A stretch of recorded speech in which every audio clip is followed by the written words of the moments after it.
Oh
The Senate will come back to order. Senator Zenzinger. Thank you, Mr. President. I move a call of the Senate. A call of the Senate has been moved and properly sustained. Will the sergeants close the doors, allow no senators to leave, and return all those who are absent from the chamber?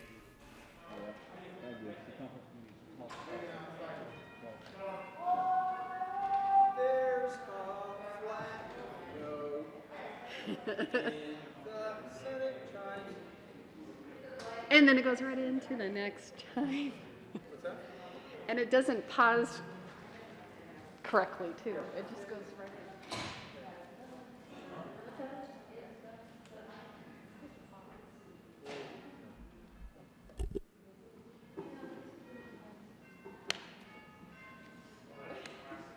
You'll always know it's the Senate.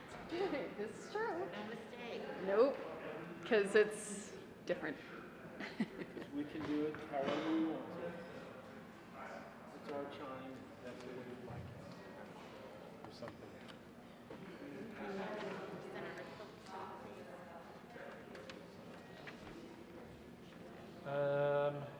One of these is printed upside down.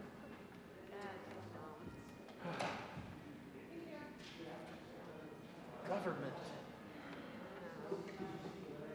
Did you see? Did. Well, we got. I don't know if the camera will pick it up or not. I'll try and catch their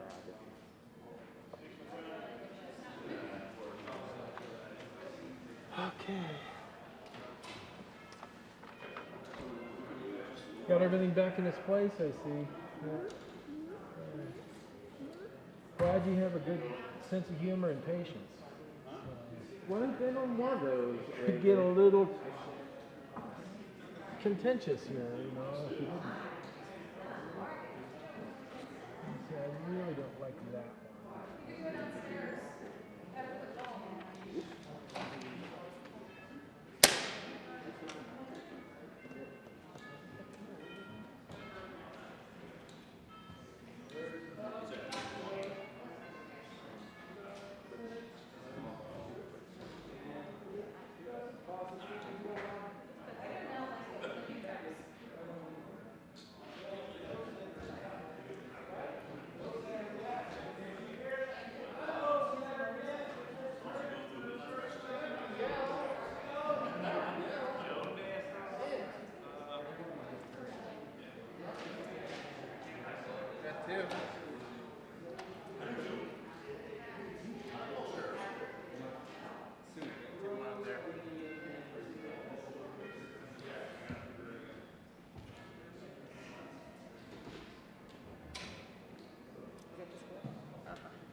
No, we can't.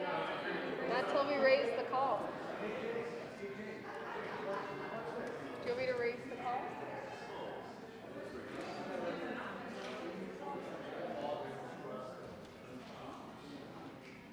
Mr. Carpenter, please call the roll.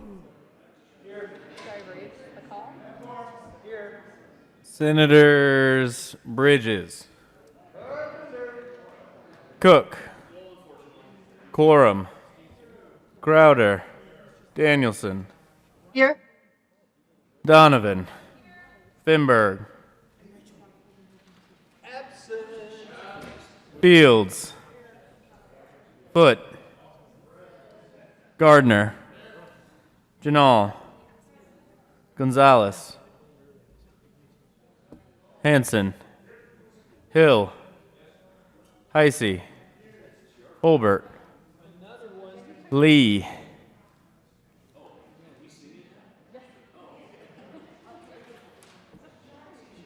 Lundeen, Moreno, Pedersen, Briola, Rankin, Rodriguez, Scott, Smallwood, Sonnenberg,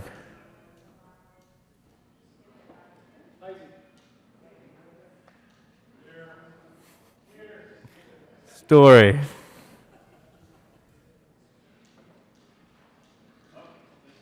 Story. Tate. Todd. Williams. Present. Winter. Woodward. Zenzinger. Here. Senator Zenzinger. Thank you, Mr. President. I move the call be raised. You have heard the motion. The motion is to raise the call. All those in favor say aye. All those opposed, no. The ayes have it, and the call will be raised. Message from the House. Speaker has appointed Representatives Becker, Chairman Curveo, and Larson as House Conferees on the First Conference Committee on Senate Bill 205. The House has adopted the first report of the First Conference Committee on Senate Bill 163 and has repassed the bill so amended. The bill is returned herewith. Conference committees to report.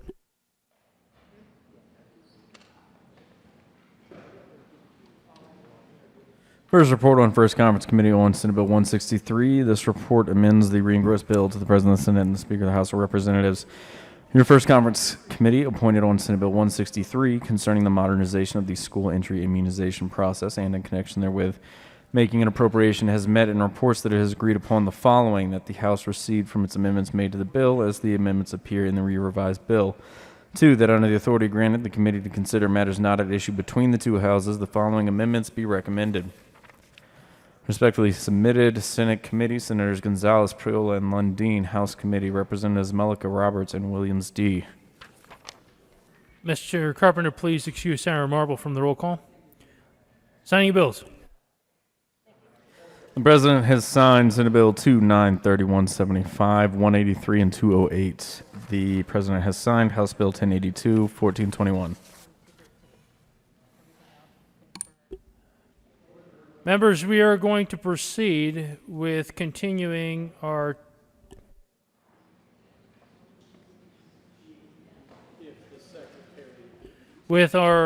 tributes to departing members. Mr. Carpenter, will you please read the tribute for Senator Tate?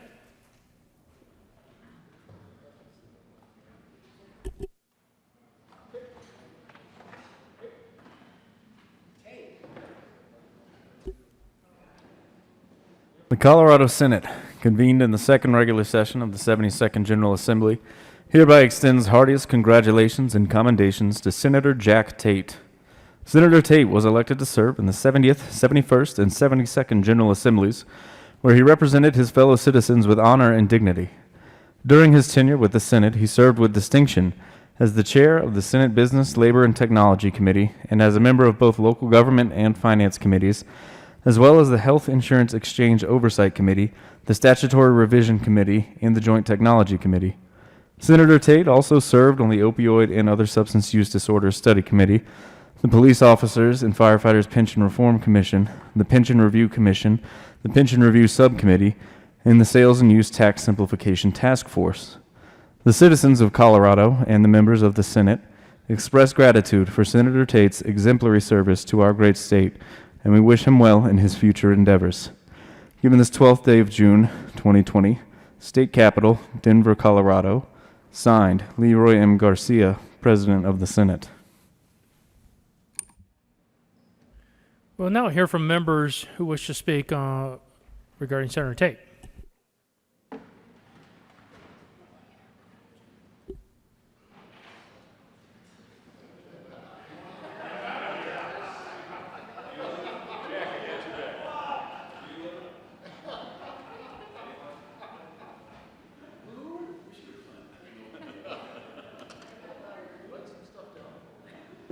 Senator Lundy.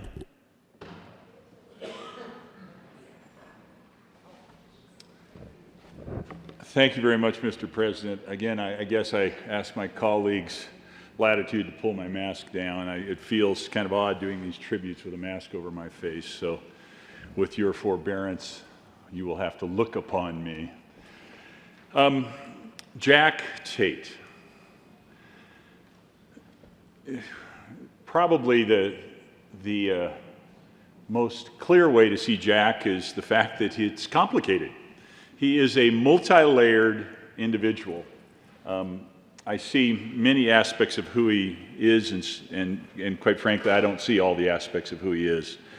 But the three elements that I see most clearly, and this was the thing that jumped out at me when I met him. We ran at the same time to join the Colorado House, and so I met him at an event. I don't recall even what the event was, but I thought to myself as I met Jack Tate, I said, well, he's kind of a poet philosopher. What's he doing in this political game? And he does have a poetic connection that ties him directly to some of the most famous names of the poets and thinkers of America, William Faulkner and T.S. Eliot. He has a familial relationship with them through his father.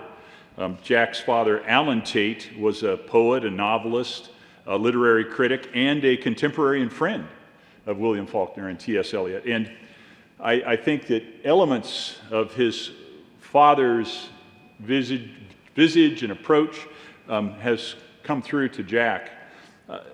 He is interesting because he has this languid sort of style where he is deeply thoughtful and kind of lugubrious even at times in the way he approaches things. And it could be because of his roots, his connection to his native and beloved Nashville, Tennessee. But the interesting thing, and here's where the first turn in the complexity comes, is that style, that kind of language style, you can almost taste the sweet iced tea, is juxtaposed against a mind that has a grasp of the finer points of economic theory, that he reaches into the inner complexities of very challenging and difficult public policy issues, and he does it all as if his mind were a spreadsheet. I can just see the lines, the rows and columns lining up as he thinks about some of these issues that we deal with. And then you get the next turn. He chooses to, and it's not just a willingness, he chooses actively to courageously, and I would say sometimes in a misguided way, he has this willingness to get into the middle of ponderous and politically controversial subjects.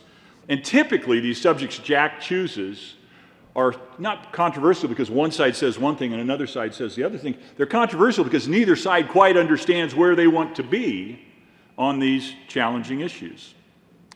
And I think in that, and this might be what draws him into it, is opportunity. A real opportunity to get your hands on and have a meaningful impact on the challenging, big, complicated issues that we're trying to deal with. And in the gray space, where neither side of the aisle knows exactly where they want to go, he sees the opportunity to make a difference. So I see the picture of a man who has kind of the style of a poet, the mind that works like a spreadsheet, and he is constantly spoiling for a complicated public policy debate or fight, you could even see. Jack, it is almost as much fun to watch you work as it has been to work with you. And I hope, in fact, that the friendship that we have developed will be a friendship for life. I want to acknowledge that your lovely wife, Kathleen, and 2 of your 3 children are with you here today. So thank you very much, sir. It has been an honor to serve with you, and I'm grateful for this time to reflect just briefly on a couple elements of how much I enjoy you. Jack Tate, thank you. Senator Todd, followed by Senator Crowder and Senator Quorum.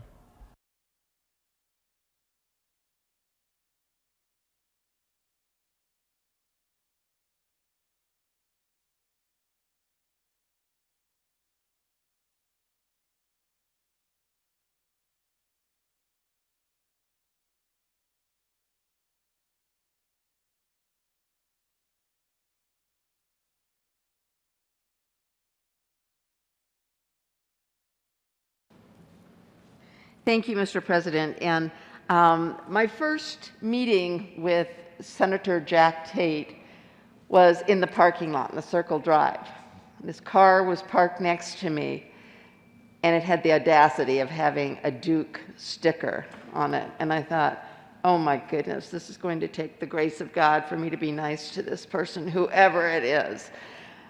And so I still didn't know whose car it was. And it wasn't until, I don't know, a couple weeks later, and I guess we were both going to the car at the same time, and I said, oh, is this your car? And he said, yes. And I said, well, did you put that sticker on, or was it by accident? And he said, well, no, I'm a supporter of Duke. And I said, well, in all candor, I am a diehard Jayhawk. And I said, this is really pushing the limits. I said, to heck with Democrat, Republican, let's talk basketball here. And so that's where our relationship and our friendship really started. March Madness will always be something that we have fun talking about, and Senator Priola and I also with KUCU and going back and forth. And so the comment I made last night about be careful not to judge someone before. And then he started talking, and I said, well, where are you from? And then we came to know a little bit more about each other. And he was serving in the House, and I was in the Senate at that point. It has been my honor and my privilege to serve with you, Jack, both in joint technology and finance. And I think one of the things that I marvel at is the methodical thinking of looking at an issue and looking at a problem and not just rushing into a decision, but really analyzing and looking at the different possibilities and the different angles of how to problem solve. And you look at it from so many different angles and are always so very thoughtful. And I really appreciate that. I felt like I got to know a little bit more about you in Nashville when we were there for NCSL, and I got to meet some of your friends. And they just raved about what a wonderful friend Jack Tate has been, this lifelong friendship.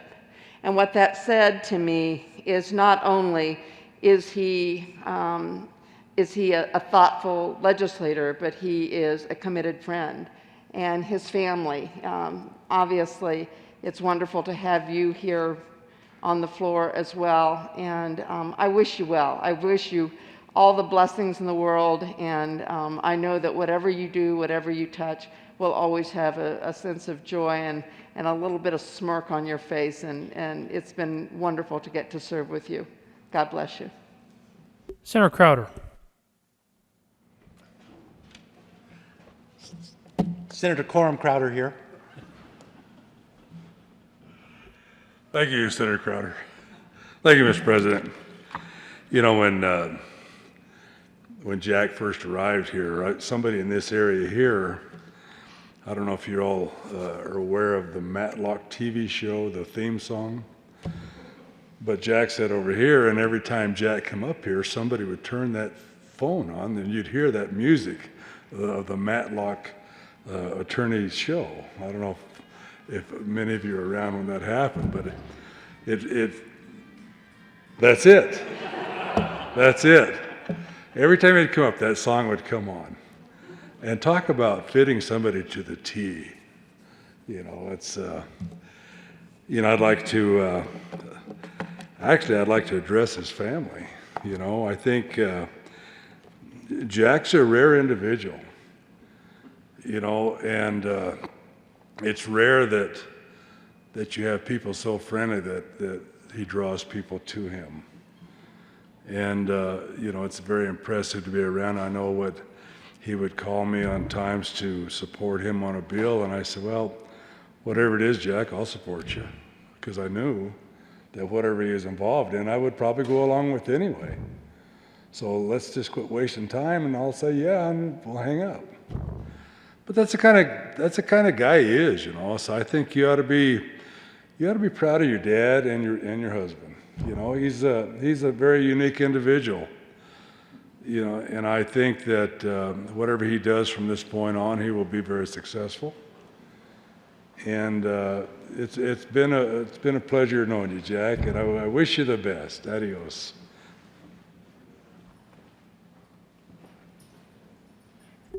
Senator Quorum. I'm fine. Thank you, Madam President. I would like to thank the senator from Monument for enlightening me, because I had no idea of his poetic background. But looking at him, I do understand, because his feet are definitely Longfellow's. Jack, it has truly been an honor to know you. And I got to tell you, I absolutely love his smile. And I tell you what his smile reminds me of. Have you ever been around a little 3 or 4-year-old child that has messed their pants? And they walk into the room with this big smile on their face and saying, I'm going to stink this place up and there's nothing you can do about it.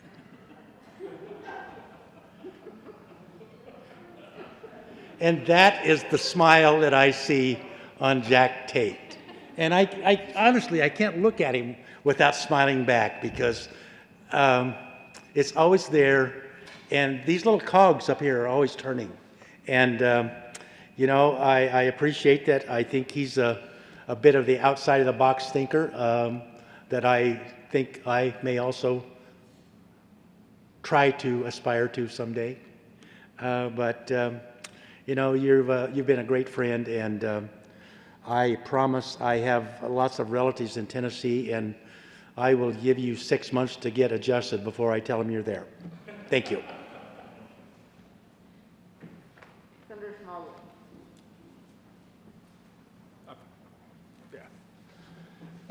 Thank you, Madam President. Colleagues, thank you for giving me another few minutes.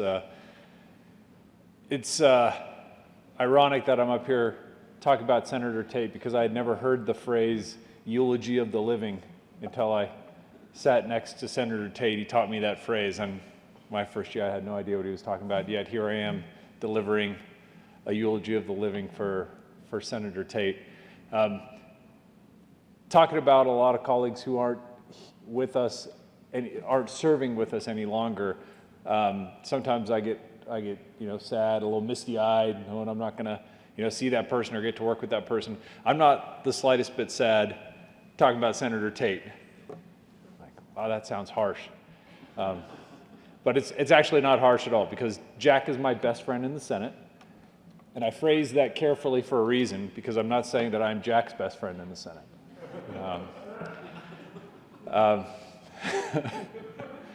But Jack's my golfing buddy. Jack and I choose to recreate together. We get together for meals. We get together for sporting events. And having served on both finance and business with Jack, we got to spend a lot of time together. Jack's, I think, the only person that thought that I would be here, because I wasn't supposed to win an election. And just serendipitously, if that's a word, because of that, I ended up walking neighborhoods with Jack when he was running for re-election. And you want to really get to know somebody, walk neighborhoods with him for several days on end, and the conversations that you have, you get to know somebody pretty well. And being somewhat new to politics, it's like, this guy's interesting. This is not like the political types that I've met in the past. There's a lot more to this guy. And I will tell you, the first thing that struck me was how absolutely authentic and genuine he is. I was expecting somebody who was putting out this image that wasn't really him. I was trying to pretend to be somebody else. And I will tell you, that is not Jack Tate. What you see is what you get. Everything has already been said by the good senator from Monument about his mind and the way that he thinks and the way that he works. But you can trust him. He works so hard. I did a town hall on a virtual town hall for folks in his district, and I basically warned them that when you're going to elect somebody in this district, you better be prepared to elect a workhorse, not a show horse, not somebody that's looking for accolades and to do and say the right things politically, but somebody who is going to take on the absolute biggest issues, work with both sides of the aisle, work with both chambers, and absolutely get things done. That's what I told him. And because to replace Jack Tate in this building is going to be very, very difficult. So I know most of you feel the same way that I do about Senator Tate. He's just a gem to Kathleen and his boys. Look forward to hopefully more social events in the future as time will finally permit. It'll be great to get together like Jack and I have said for 3 years we would do more of. So I look forward to that. I look forward to visiting you no matter whether you stay in our state, move someplace else. I look forward to continuing our friendship. It's going to be a lot of fun. Thank you for everything that you've taught me, and very best wishes to you and your family.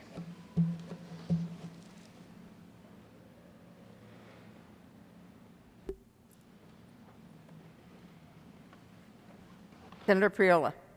Thank you, Madam President. And I will miss Senator Tate very much. I count him as a friend. We spent a lot of times joking and working on issues, not only here in the Senate, but also in the House. I too remember the first time we met. He may not remember this, but it was an event in Arapahoe County. I think it was I forget the name of the group, but it was around Smoky Hill Road and E470. And he came in and gave us a little stump speech to the group and then said he was off to knock on doors. And I thought, that's a guy right after my heart. He knows how to work hard to win a race, and he's really good on the stump. But I also learned the true character of Jack Tate when we sat next to each other in the House his first year. Because that's the year I broke my left leg skiing pretty bad. And he was such a kind, patient man to deal with me with my leg spread across another chair and all the problems with that. At the time we weren't pulling out file cabinets yet. We hadn't gone online with our iPads and stuff.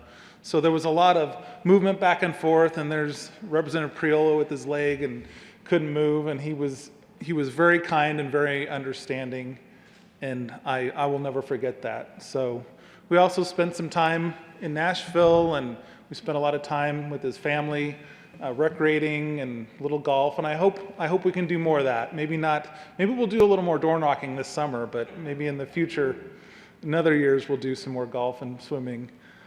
We also share a love of sports. You know, a lot of times we spent time together enjoying CU games, and I already gave him the invite to the Titans-Bronco game this year.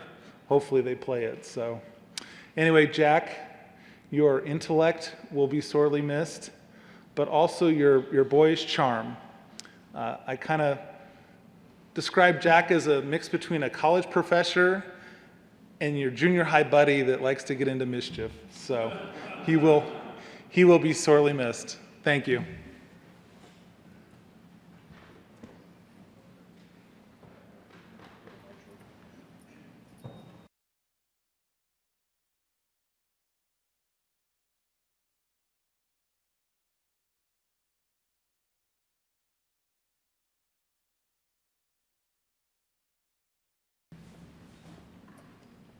Senator Scott.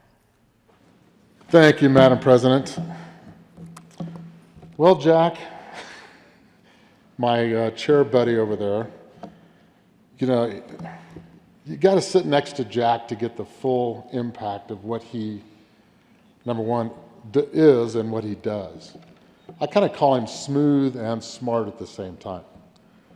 You know, because sometimes he'll just fool you. He'll just kind of slide in very slowly on something. And he's always funny because, you know, he always brings something up about a bill, and he'll kind of look at me and give me a smirk and make a few comments. And then you try to talk to him about that, and he'll hold his hand up like, nope, shut up, I'm listening. And it's kind of like, really? Gee, thanks a lot, Jack. Because he really doesn't want your input, right? He just wants to tell you what's going on with that bill. So he's very smooth. He's a very interesting guy to be around. But he's a little bit like Pigpen, too.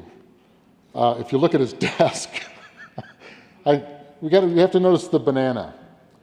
The banana moves all over the desk throughout the day. And it always starts in the morning, and it's like, okay, Jack brought another banana. Jack doesn't eat the banana. Jack plays with the banana. It moves. Sometimes it's on my desk. There it is, right there. Sometimes it's on my desk. Sometimes it's on his desk. It's all over the place. It's all, there he goes. He's eating the damn banana. But he's quite the character. And he'll use your desk, too. So you'll come in and you'll find his briefcase, and he's plugged in. He's using your plugs, and he's just Jack. He's just kind of all over the place. He's a character. But yeah, just on Fridays, right? But he's an incredibly smart guy. And you all know that from the legislation that you see him run, because, I mean, he's way above my pay grade. I mean, he's just, very big brain. Either though people call us brothers from another mother, Jack's a very, very intelligent man. And we're losing that institutional knowledge with term limits, which is very, very sad. We're losing a lot of really good folks this year, which is incredibly sad. He's going to be missed. He's going to do incredibly well whatever he decides he's going to do, which again, I think his mind is all over the place right now, what he's going to do. But whatever he decides, once he's going to decide to focus on that, look out, world, here he comes. So I'm just going to say this was kind of just like another level of schooling for him. He did all of his schooling, and then he came here for another 8 years to get his doctorate, let's call it his PhD, and what he's going to do next in life. He's just an incredible scholar, but more importantly, he's been a great friend, and he's also just a good man. And you can see that in his eyes, and you can see that in his family. He's just a good man, and we're going to miss him dearly, and wish you nothing but well, bud.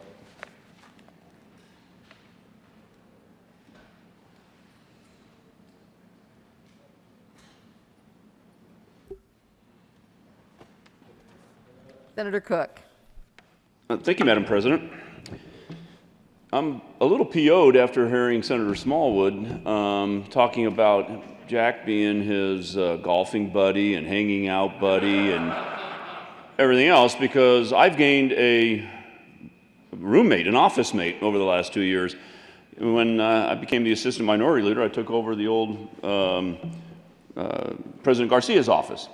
So it's kind of big, and I have a couch in there. And I told them, everybody at the first caucus, I said, "Hey, anybody wants to use my office? Go ahead. Mi casa, su casa." I didn't know Jack would take me so literally. I mean, he lives in my office, and I come in, and what the senator from Grand Junction was saying about, hey, Jack is using his plugs and doing all that kind of stuff. I come in sometimes, and he's sleeping on my couch, or he's in my desk, or he's sitting at the desk with his feet up on my desk. And the other day I asked him, hey, how many times have you been in your office across the street? Because, everybody's over there except for the minority office. And he goes, I think I've been over there once or twice, 2 times this year. So I gained a roommate. I didn't gain a golfing partner. So I'm a little irritated at that. I got to tell you, though, Jack is never afraid to take on the hard issues. Last year, or 3 sessions ago, he was, I believe it was the para bill. And this year it was the RTD bill, but that got kind of cut short because of, what's going on. But he's never shied away from taking on those hard issues, which I really appreciate, until he tries to talk to me about it. And, or when he comes down here and talks about it, because to be honest, everybody's talked about, how smart he is and his wit and how he uses the word, and which is all true. But I gotta tell you, I don't understand half of what the hell he's talking about when he is talking to me. And that's that saying, if you can't dazzle them with brilliance, baffle them with bull poop.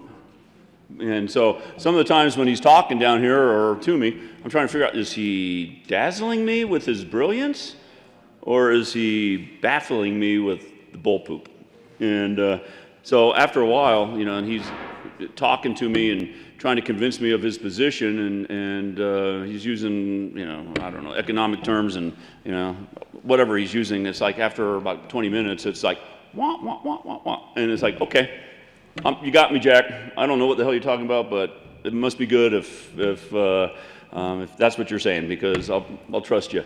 So I will usually vote with him on those kind of bills to support them. Anyway, It's been a pleasure living with you for the last 2 years in my office, and you're going to be sorely missed. I'm sorry you can't run it. Well, you can run again. I'm sorry you're not going to be running again. But I'm going to have a little bit of payback if you move down to Nashville, or if you ever go down there to visit. I'm going to move in with you for a week or so and eat your food, drink your Diet Coke, eat your chocolate kissies, and throw my dirty underwear and socks on your floor. So, deal. So anyway, Jack, it's been great knowing you, and I hope you're not a stranger down here. So, appreciate it.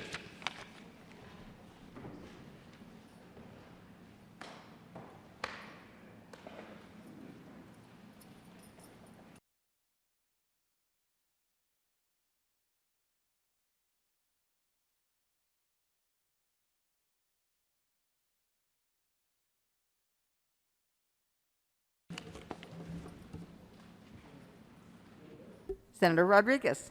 Thank you, Madam President. John Tate. I've only been with you a year. Doing these tributes has been interesting for me. I was kind of listening and wasn't sure what I was going to say to everybody. And I was like, man, I have to say something about Senator Tate. And I was like, I got to think of something nice to say. And I couldn't. So I'm glad all these guys came up and spoke before me. So it's great to hear all that great stuff about you. But, you know, this year we ran a bill together and it was a lot of fun and I enjoyed it.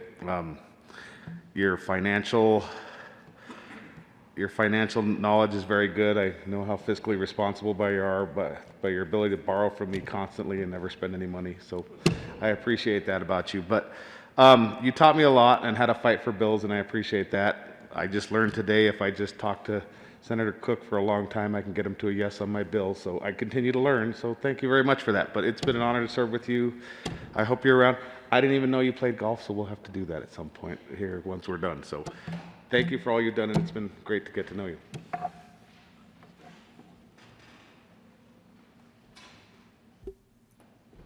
Senator Hill.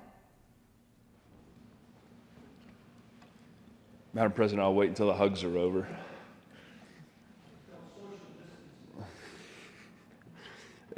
Thank you, Madam President. Colleagues, one of the things I love about kind of traditional conservatism before maybe it's taken a different form in its name in the last 15, 20 years. Conservatism was this idea that you loved a place and you wanted to preserve what was good about it. You wanted to conserve what was good about it. It wasn't it seems the mindset right now and on both sides of the aisle at times can be, I love you, you're perfect, now change, right? I love Colorado, let's go change it. And it really is I think the worst approach to politics. And for Jack, what I've always appreciated about you, having grown up in Virginia myself, is this Southern understanding of how short we actually live within the community we live within, that there are many generations back and there are many generations to come. And part of our real task is to keep what is good.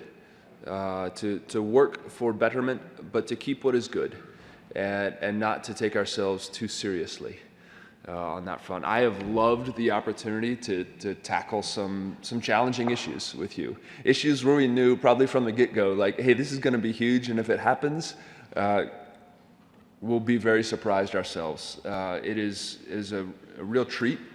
I have been encouraged by the patient thoughtfulness and conservatism you have brought to the Senate in the years we have gotten to serve together, and is one of the few things perhaps I will miss about being in this room is the opportunity for a conversation with you on a random topic at a random part of the day. It's a real honor, sir.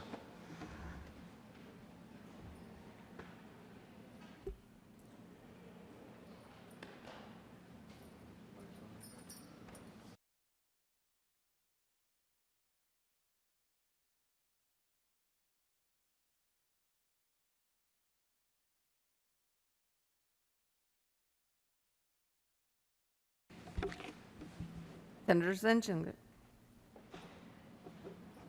So, Jack, you give the best compliments of anybody down here at the Capitol.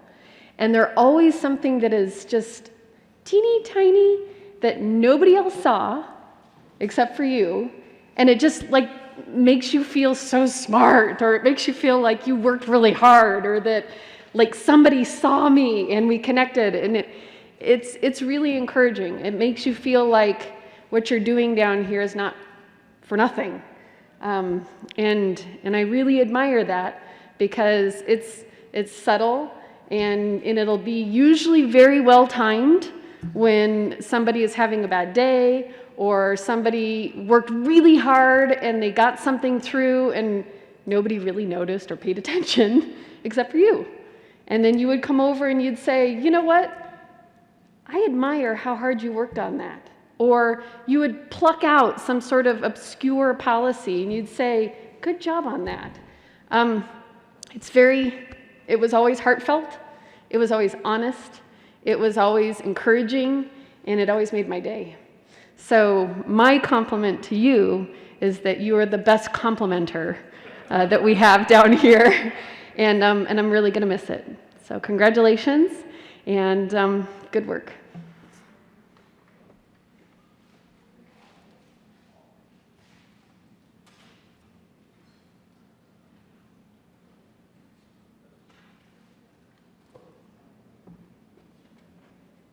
Mr. Majority Leader.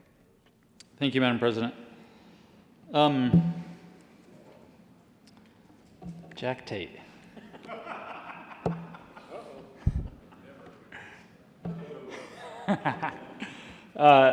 You know, it's funny. I really didn't like Jack Tate when I first met him. I know. I like you now. But yeah, I know. I wanted that emotional pause. I know your heart skipped a beat. The first time I really had a conversation with Senator Tate was, I was running, some of you may remember, I was running that battery bill with Kevin Lundberg. And we were like on the cover of, at the time, The Statesman, and it was like, Bergs and batteries was the headline for that was the biggest news of the week. Bergs and batteries. And Jack killed my bill. That's right, you guys think your father is this nice guy. And he kind of strung me along. Looking back on it, he was never going to vote for the bill. But I definitely thought I had hope and that he was thinking about it. And in committee, he still hadn't told me really how he was going to land. I mean, he knew he was going to be a no vote, but for whatever reason, he was messing with me, and he wouldn't tell me. And then when it came down to the vote, and I think you were the chair of the committee, actually. And so he's the last vote, too. So there's a lot of suspense. And I just remember the whole time when it finally was time for him to speak, he gave quite a speech. I don't know what the hell he was talking about, but it was about electrons and like technically how batteries work and his experience with batteries and demand side management. And I think I realized I didn't really know what I was talking about, apparently, when it comes to this policy. And I learned a lot from that experience, because in some ways, I think I kind of at the time thought I was some hot shot and I knew about the things that I cared about. And Senator Tate didn't agree with me on the policy, but he knew what he was talking about. And I think that was one of my first experiences of having that disagreement with somebody on a policy, that you realize the person wasn't just a no because I'm a Democrat or what. It wasn't that superficial disagreement. It was like a actual thoughtful, articulate reason, and he just wasn't there. And I think we reintroduced the bill the next year and you voted for it. But it was I was pissed. But looking back on it, it was a really good learning experience, I think, for me. So I'm not going to say thanks for killing my bill, but I guess I got something out of it. But the funny thing is and then I think my next experience with Senator Tate was working on VSPCs, voter service and polling centers, and that was quite a fight. And I think I killed your bill that year, so I got even with you, even though I was in the minority. And I remember this night where things got a little screwy, kind of like they've been the last few days. And we're here late debating voter service centers, and you gave a long speech about hamburger shops. And I remember it really ticked off the senator from Aurora. And then Senator Fields started talking about hamburger shops, and we were talking about hamburger restaurants for quite a long time. And I've actually, one day I've gone back and I pulled the tapes recently. And it was a bizarre conversation about hamburgers, even though we were talking about polling sites. And I think there was a moral there, or a theme. I have no idea what it was, but it made a whole lot of sense to Senator Tate. And in some ways, I think, came back probably the following year, and I think we worked on voter service center issues and poll watchers with your friend Harvey. 2 or 3 of you know who I'm talking about. And the thing that I love about Jack Tate is he usually will disagree with you at first. And eventually you get to a place where you both are on the same page. And it's not necessarily because he got to the center or you got to the center and you met halfway, but because you just talked about it and got to a different understanding of some of the facts. And I think the thing that I respect the most about Jack Tate is he's always looking for the big deal, to be a part of a big, deep conversation, and is often looking for a bill that can be the vehicle for that deep, big conversation. And we ran a bill together on blockchain. I don't know what the hell blockchain is. But I got a lot of press hits about how I'm an expert on blockchain because I ran a bill about blockchain with Jack Tate, and he definitely knows what it is. And again, it was one of those moments where I don't know what he was talking about most of the time, but I got a benefit out of that, and that was that people think I'm an expert on blockchain now. And maybe I'll go into the blockchain industry after my time here in the Senate because of Jack Tate. But in all seriousness, the big fight is what he is always after, and I really respect that. And I think the ultimate big fight is the death penalty repeal. And in some, over the interim, you walked into my office, I think, and you started telling me about a book you were reading. And that was when we started the conversation of, where are you on the death penalty these days? And that's not to go into a conversation about policy, but it is, I think, exactly how we should approach this work more often. Where after deep conversation, introspection, and talking about the academics and the philosophies of the issue, that we're open and willing to come to a different conclusion than where we started.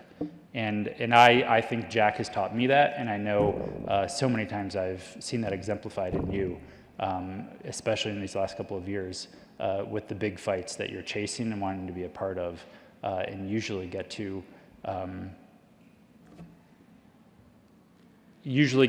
a place where it is mutual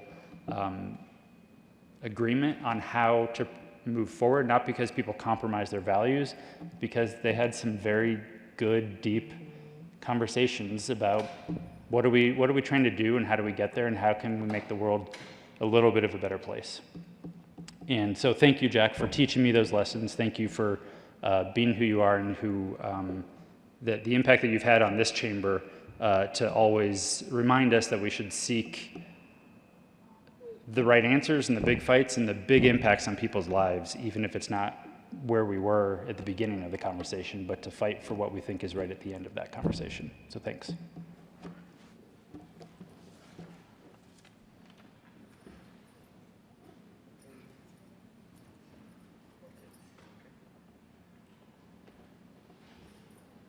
Mr. Minority Leader. Thank you, Madam President. Little feedback there. Senator Tate, thank you for your effective negotiation skills, your ability to express complex issues in simple terms, and for your love of hockey. Jack and I spent, or I guess he probably spent more time than I did, but we have both lived in the South. And we like to humor ourselves in speaking with a Southern accent and as gentlemen. And part of the fun is we take as much time and speak as slowly as we possibly can to arrive at a completely simple and obvious answer. People in the South sometimes, speak slowly and do that, and it's fun. We enjoy self-deprecating humor, and we both enjoy hockey.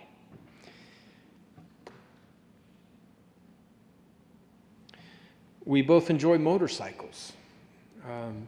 Just this week, I looked in my rearview mirror in my pickup truck, and there was this motorcycle screaming down the street behind me, and sure enough, it was Senator Jack Tate. I missed mine, and that's fun.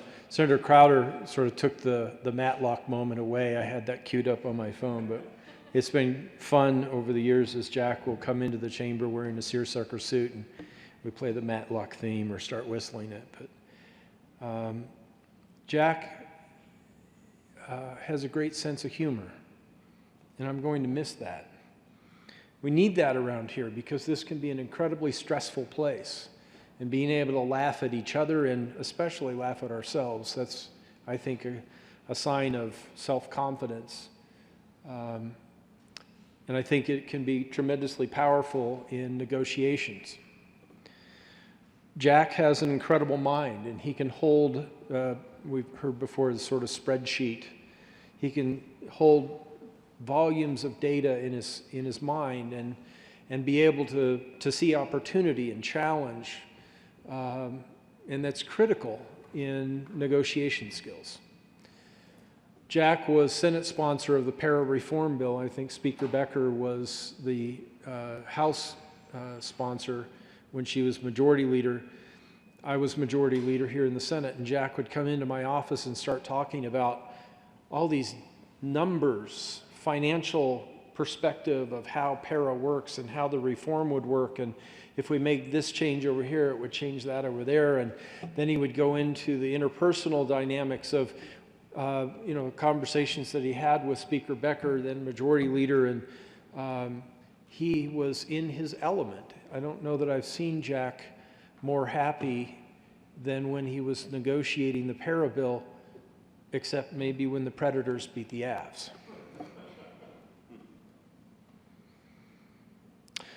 It was really an honor, and it was a very simple choice to appoint Jack as the chair of Senate Business. And that's quite a quality. The last person we'll say goodbye to has also served as chair of business, Senator Williams. I had that honor. And Jack's predecessor in the Senate, Senator David Ballmer, served as the chair of the Senate Business Committee. I think there's something in the water or the air in southern Arapahoe County and northern Douglas, and obviously in the Stapleton DIA area out in northeast Denver. Jack was such a reliable chair. If there was any doubt, if there was any question, if there was an issue, he would come talk to me. The communication was very clear, but chair of business and also a member of finance. And Jack had the opportunity to do something very rare in this chamber. I had the opportunity to do it once. We've both killed the president's bill. There was a bill that President Grantham carried that I was somewhat concerned about, and the lobby was expressing concern because the majority members of Senate Finance had said where they were going to be on that bill. But Jack also enjoys, in this sort of self-deprecating style of his, he enjoys not answering the question of how will you vote. He enjoys leaving the lobbyist hanging and stressing and working harder for their position. And I called Jack in and said, okay, well, I know what my position is on that bill, but the Constitution prohibits caucus positions. What's yours? And he kind of smiled, and explained that he was, maybe leading on a few people in the lobby, and then he tried to do that to me. And I don't think as majority leader I ever actually made this threat, but those of you who have served for committee chairs, you probably know this. This bill will fail in your committee, but the only question is, will you be chair of it? We didn't get to that point, but fortunately Jack did come through with the same vote that I had hoped and without such a threat. Jack was in his element last summer when we were in the minority. I've seen him in his element when we were in the majority. I've seen him in his element when we were in the minority. Last year there was great conversation about whether there should be a special session. And Jack really didn't argue the political dynamics of that, but the financial aspects, the opportunities of that. And he would call and lead me through these long conversations, and in my position as minority leader, I was more thinking of the political aspects of it, and Senator Cook and I had gotten to a point in early July where we just said no, and the majority of our caucus had said, no, we don't want to have those conversations. Jack wouldn't hear that. He kept negotiating, and it wasn't, again, political persuasion, but financial persuasion. Here's why this makes sense. If the numbers lined up this way, we could get this and this and this. And I certainly don't fault Jack for that. I'd made up my mind. But it wasn't just sort of superficial sales. He truly believed in what he was conveying. He had the information in his head, and it was as though he was explaining to a slow-learning dyslexic who didn't understand why I should give up my position, not why he should give up his. Jack Tate contributes to the process. He looks for opportunities to add to it. And that is refreshing in this environment because we politicians are notorious for self-interest. We who ask people to vote for us and come here, and some do a better job than others in representing the people in our districts. But Jack Tate has always looked at this, I think, every moment of every day that he's been in this position or over in the House. He has looked to contribute to the process, looked to contribute to answering the question at hand. He's not afraid. We've talked about those who are leaving, have shown an aptitude, an appreciation to be able to cross the aisle and talk with people. He can do that within our caucus with people who disagree with him. He can do that in this chamber with people in the other on the other side of the aisle. And because of his personality and his experience in both chambers, he's also shown an aptitude and a value, a quality in this assembly of being able to walk back and forth between the chambers. If he can't affect change here, he'll often find an opportunity to go over and have a conversation in the other chamber. And if he can affect the same change over there, we may never even know it, but he would. And I think that's an extraordinary quality. I've tried to do that myself. There's been times as minority leader and previously as majority leader when I've gone to talk with Leader Garnett or previously Leader Becker, and we found ways to change things just by working between the two chambers. And Jack has that natural ability. He has not been here for 10, 15, 20 years, and yet he had that ability, I think, walking in to the building.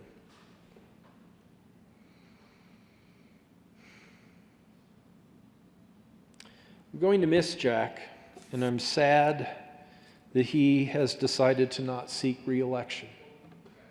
He's a friend. Obviously, I'm not his best friend. We all figured out who that is. He doesn't hang out in my office because I'm obviously not as cool as the former sheriff. Kathleen, I want to say thank you for sharing your husband with this assembly and this chamber. I want to thank you for the day that the four of us, Diane and I, and you and Jack, went to see a hockey game. And we just got to be four people, not two senators and their spouses, but just four people just hanging out. Thank you. Thank you for your hard work in the medical community. I can't imagine how terrifying it was. I've heard some stories about the early days of COVID-19 and people who tested positive and then didn't test positive and then did. And But thank you for your hard work. Thank you for helping mothers and babies and taking care of the new citizens of this state. Whether you, Jack and Kathleen, whether you stay in Colorado or head to Nashville or whatever the future is, I'm grateful to know you. I'm grateful to know your family. I'm grateful to have a Southern gentleman as a friend here in Colorado. I miss the cordiality of y'all. And y'all are awesome. It's been great to know y'all, and I wish y'all the very best. To your sons, thank you for giving up time with your father. Those said to Senator Todd, after 16 years, this state and this institution, we the people have taken so much, and it's time to give you back. Jack, I wish we had more opportunity to take 4 more years away from your family. But I'm glad that we're not. Godspeed, my friend. Thank you.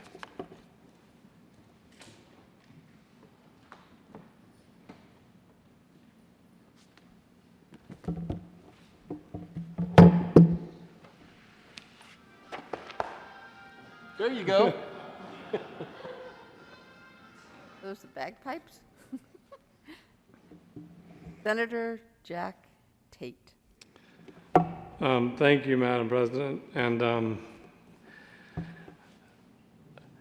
I actually took some notes here because otherwise my brain's like my desk and I wouldn't necessarily remember what I wanted to say. I do know that I can't, I'm so blown away by some of the things that folks have said, because I've just come down here and tried to do the best I can and put a smile on every day and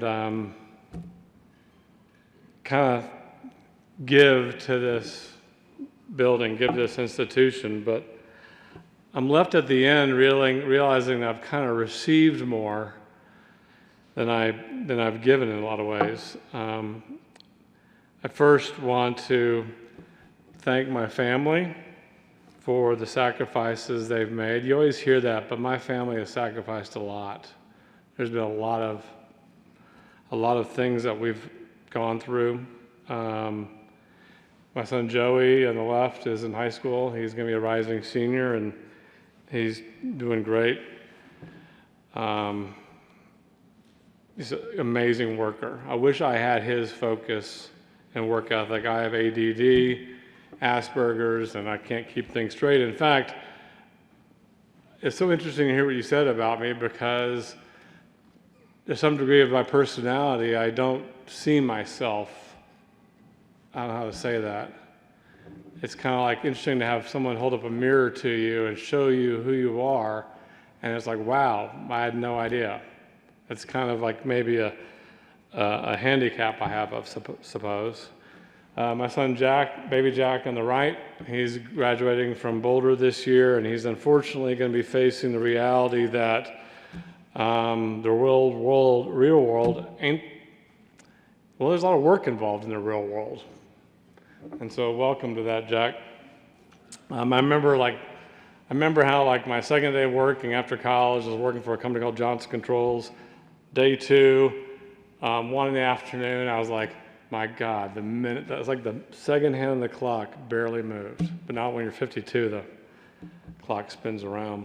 And my wife, Kathleen, thank you for all the sacrifices, all the pain, all the angst and disappointment and absence. I think people always say that, the time away is one thing, but I think the real killer, or not killer, but the real struggle for families is that there's such a dialogue and adrenaline here that you can't match at home. You go home and next thing you know, you're speaking different languages to the point sometimes where you just shut down. I hear that all the time, and it's just so true because there's such the intrigue, the strategery, all that kind of stuff.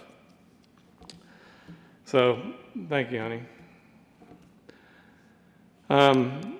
Here at the end, it's like kind of like a more than a daydream, but I'm now thinking about the beginning when y'all say about the first met. I remember walking home the first day into my office at home and seeing all the books from when I was in grad school a long time ago to fantasy of getting a degree in political science. And there's a book called Interest Group Society. And now I know what that looks like for all the people wanting stuff. There's a thick volume, Reforming the Bureaucracy, from 1979. It's obviously a completely ineffective text at this point, but I saw that there and I remember going, well, there, that's what it looks like. The strip line is, thank you, Sam, for that question. We'll get that information back to you as soon as possible. Of course, you never get the information back from the administrative branch. There's Supreme Court cases. You see that here. You see little snippets. I remember, in a statutory revision committee, people saying that we should say what the law is here because of what some court decision was. Like, we have to change our voice and our ability to say what the law is because of a court decision. We can still say what the law is, even though, as Senator Foote knows, it may not hold in a case in court. That's kind of, I guess, I don't believe in judicial exclusivity, I guess would be the term, Senator. I was grateful to kind of see in real life that stuff, to see all you, the human beings behind that. Just really grateful. There's no experience like this. And I think one of my colleagues, maybe Senator Jim or Kevin, said, you get like 3 master's degrees down here, you just don't know what the degrees are in specifically, but that's what it's like. And here I'm at the end now, and I can't believe it just happened so quickly. I think at this point I should just kind of pass on the wisdom I learned.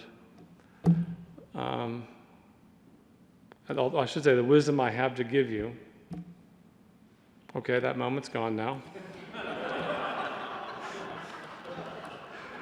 I said I'm going to tell you what I wish were the case. I wish there was more bipartisanship, and I don't mean like as we see it. I wish the culture rewarded it, because the governing party here either represents a minority of the people or the minority of the geography, and really it's hard. How do you get a unifying voice for everyone in Colorado? And the culture, I wish, rewarded that, rather than just rewarding binary results of home runs or not doing anything. I wish there was more listening. I've heard that term a lot lately. We need to do some listening. One party wants 5, and they say 2 + 2 = 5. We have someone saying, actually, 2 + 2 = 4. And it's because, well, they want 4, they must be bad, they must be wrong. No, maybe the guy knows what math is. I'm not talking about me, I'm talking about one of these smart Alex over here. How about asking them to help you come to 5?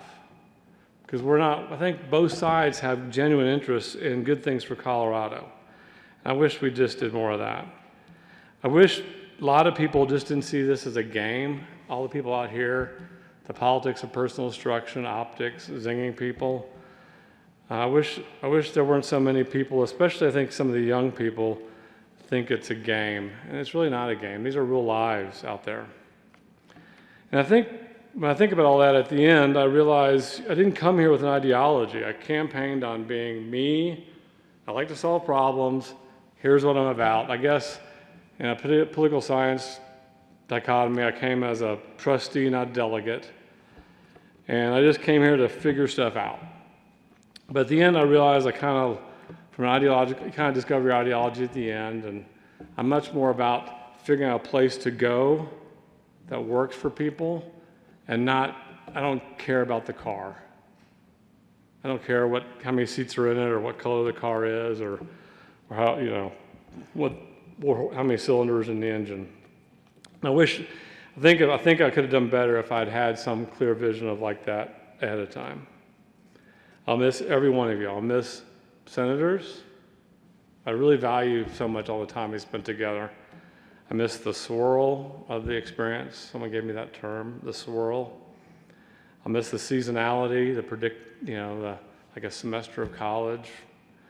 And I'll take away not so much the sense of like the politics or bills, but just the little moments you have with people that you just don't have otherwise. Walking around with Kevin the final days of the 2018 session, just strutting the hallway. It's hard to explain what that was about, but he knows what I'm talking about. We're grabbing a smoke with Jim and Robert, and we're just a laugh. Those are the things that I'm glad I treasured them, I guess. I'm glad y'all shared those moments with me, because a lot of this stuff doesn't matter. It really doesn't. I've made the right decision not to run again. I'm going to miss this place, miss all of y'all. It's just, I've lost something, and I've also gotten broken down here, and I need to retreat and recalibrate, and hopefully that will be here in Nashville, and hopefully gainfully employed. That would help with the bills. So thank you, everyone. I think to close, I would like to close with a quote by Truman. As Truman said, in case I don't see you, good afternoon, good evening, and good night. Thank you, everyone.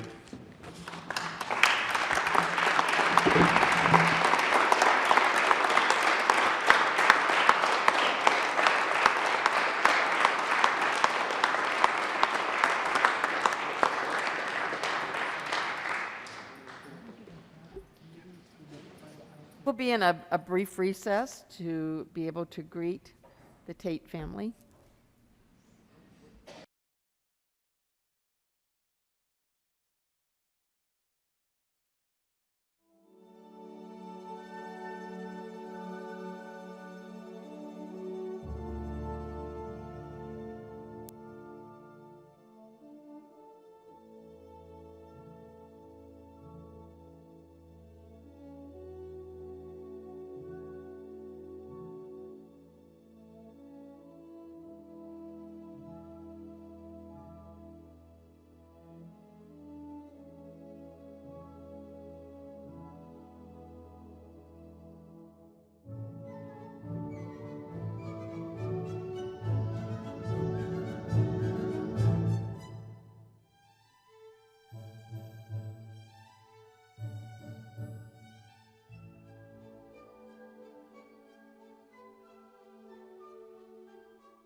ready?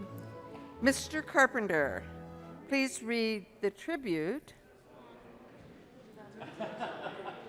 Oh, maybe we should wait. Okay. Morgan Spear, will you please read the tribute to Senator Angela Williams? The Colorado Senate, convened in the second regular session of the 72nd General Assembly, hereby extends heartiest congratulations and commendations to Senator Angela Williams. Senator Williams was elected to serve in the 68th, 69th, 70th, 71st, and 72nd General Assemblies, where she represented her fellow citizens with honor and dignity. During her tenure with the Senate, she served with distinction as the chair of the Senate Business, Labor, and Technology Committee, the vice chair of the Local Government Committee, as well as a member of the Joint Technology Committee and the Committee on Legislative Counsel. Senator Williams also served on the Sales and Use Tax Simplification Task Force. The citizens of Colorado and the members of the Senate express gratitude for Senator Williams' exemplary service to our great state and wish her well in her future endeavors.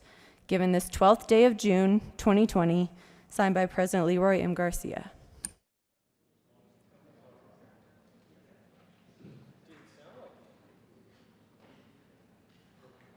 Is there any discussion?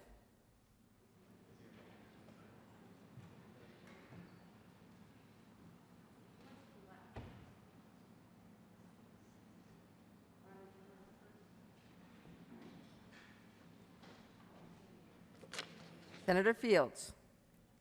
Thank you, Madam President. It is a great honor and privilege to stand before you to talk to you about my good friend, my colleague. I'm missing her already. Since we returned back to the Capitol after being on a recess for 2 months, I can tell you that I miss you because you were always right there when I had a question or if I needed to lobby you on my bill. And you would always ask these very deep, provoking questions in reference to what does the bill do and how would it impact that and this and that. I just want to thank you for being the friend and the colleague that you've been over the course of time. We came to the General Assembly together as freshmen. We were elected in 2010, and we started serving in 2011. I can remember the first time I met you because I was just considering running for office, and you were already in a race. You had just won your primary, and it was a very competitive primary. And you were so generous with sharing all of the details about what it takes to win the race. When I looked at your literature, it was so professional, it was so glossy, it was so on point. Everything was well coordinated, and I was trying to think to myself, how do I pull off something like this? Because it was such a high standard and bar that you set for yourself to win your race. I've been quietly watching you during the time that you have served down here. And one of the things that I know about you is you have served on 3 key fronts. One has been the business community. One has been the Black community. I have always respected how you integrated public policy with young people. You would always bring them down, and there was this one bill that you had about the lemonade stand. You probably remember that because I think the police department wanted them to have a license, and you thought that wasn't fair. Senator Williams is a negotiator. And she knows how to get the job done to support the needs of whatever the bill policy is all about. So she really does celebrate families and kids, and she wants to see them engaged. And those kids were so excited that they were a part of the process.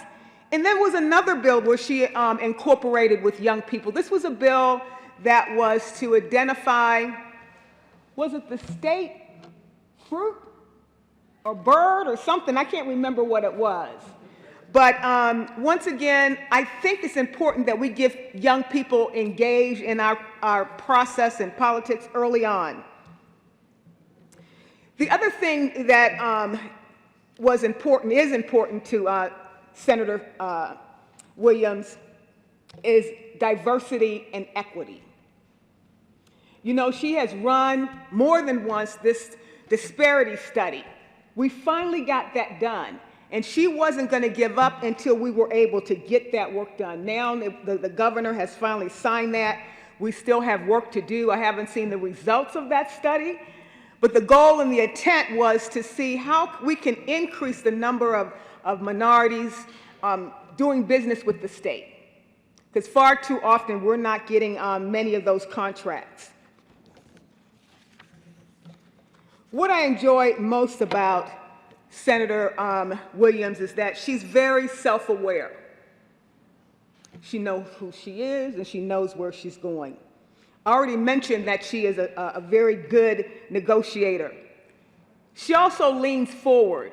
You can count on her to be always engaged in the topic. And when she says no, she means no. And if she changes her mind, she's going to let you know that, but pretty much her no means no. She works extremely hard, and one of her passions has always been a focus on business. As you know, she's the chair of Business and Labor here in the Senate, and she served in that capacity also in the House. So she has a strong passion and affiliation with the business community. And that's one thing I've tried to do myself, is to make sure the policies that I'm running doesn't have a negative impact on small businesses or big businesses. So I really thank you for your focus on business, and not just business, but labor. I mean, she really is concerned about the worker, making sure that work practices are fair, and that also includes the practices as it relates to housing. She's done some amazing work as it relates on housing. Because back when we joined the House of Representatives, that's when we were having a lot of foreclosures. And she took that issue up to make sure that we could keep people in their homes. Thank you, Senator Williams, for that work. Then in 2014, she ran a bunch of bills on rebuilding trust as it relates with law enforcement. This was shortly after the incident that happened in Ferguson, when you had Michael Brown get shot down in the street, and people were raising their hands and they were saying, "Don't shoot." She wanted to make sure that we would never, ever see anything like that in the state of Colorado in our streets. It didn't matter if it was Denver, Aurora, Colorado Springs, or what have you. So she ran a package of bills. One of them was law enforcement using body cams. This was way back in 2014. She was already doing that work. She wanted to ensure another bill that came out was House Bill 1287 that talked about police officers training and improvement. And that was all about making sure that we had certification as it relates to de-escalation, and also making sure that we would promote diversity, so we would have more law enforcement officers that look like people of color. That bill passed. Then there was another bill, it was a Senate bill, which was the disclosure of unfavorable personnel practices. We integrated that in 2017, so now it's going to be something that we're going to build on, and it was an idea that she had back then. Police shooting data was another bill that she ran. Once again, very concerned about what's going on as it relates to justice and policing in our community, so I really respect that. So that was on the policing front, but on the business front, she's been a fierce negotiator on so many different levels. Broadband, I remember when that came in, we were in the House. Tough topic that includes the cooperation of integrated people trying to get the policy right. She's done that. She's done so much as it relates to business, as it relates to alcohol beverage license and real estate. Remember last session, we did not pass that family leave bill, but she did get the bill passed where we were going to have a study to see how we could move forward with making sure that family leave would be available for those who had that need. I can go on and on and on in reference to her contributions because they're many. We run in a lot of the same circles because we're kind of Denver Metro. I'm Aurora, she's Denver. So whenever there's issues or receptions or things going on in the community, she would be there, I would be there, and we represented our community. So I want to let you know, Senator Williams, that I'm going to deeply miss you. And you guys might not know this, but Senator Williams is also the founder of the Colorado Black Caucus. I'm not quite sure when it was established, but she is the architect behind the Black Caucus. And at the time, we only have 5 members. Now we have 8. But basically, she wanted to make sure that we would work together, responding to our community's needs as it relates to the Black Caucus. And we have sponsored and supported so many bills because we host meetings in the community, and they kind of tell us what their concerns are, and we try to rally those issues and those policies right here. We wouldn't have a Black Caucus if she wouldn't have written the charter. So we are officially chartered, we're licensed, we have funds that are available to support some of the work that we're doing, and she did all that. Now, right now, the caucus is chaired by Representative Leslie Herod. I'm the vice chair. And so on behalf of the Black Caucus, we want to present you with this lovely portrait right here. I don't know if you can see this portrait, but this portrait is a local artist. And this local artist has designed a picture of George Floyd, who lost his life about 20 days ago. He was just buried this week on Monday. All the members of the Black Caucus have signed this. Your name will be embossed on the frame with your years of service and for your commitment as it relates to justice, not only in policing, but every aspect, every corner of quality, equality, and justice across our state. Thank you for your service, Senator Williams, and we miss you already.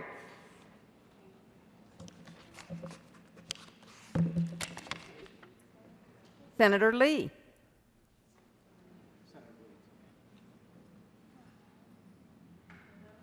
Senator Lee, I believe you're muted. We can't read your lips.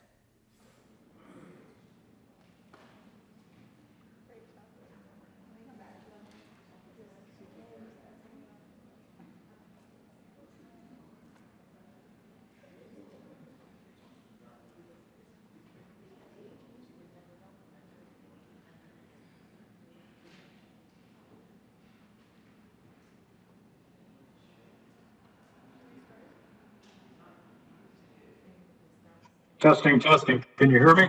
Oh, there we go. Okay, so Senator Lee, I don't know if you had already started, but I'm going to ask you to rewind and start again. It's always nice to hear your voice, and it's wonderful to see you. Okay, well, thank you very much. And actually, Senator Fields gave the speech that I was going to give.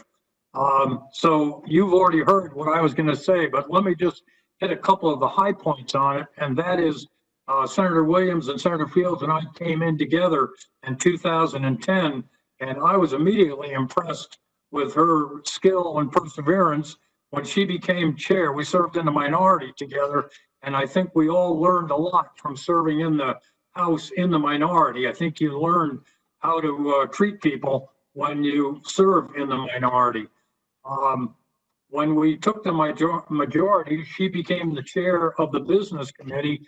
And I must say, I received texts and emails from the business community in Colorado Springs saying it is wonderful that we have a chair of the business committee who actually meets with the leaders of the business committee. I think then Representative Williams would set up regular meetings with the leaders of the business community to get their input and their concerns and to be able to frame the issues and legislation to serve their needs. So commendations, and I learned a lot from you about how to run a committee by engaging in stakeholder work. I think what was truly an astonishing achievement was your rebuilding trust, which Senator Fields mentioned previously. That was the edifice upon which the law enforcement accountability bill that we're all so proud of passed. You took on the really tough issues, profiling and distrust between in the communities, and you took them on head on.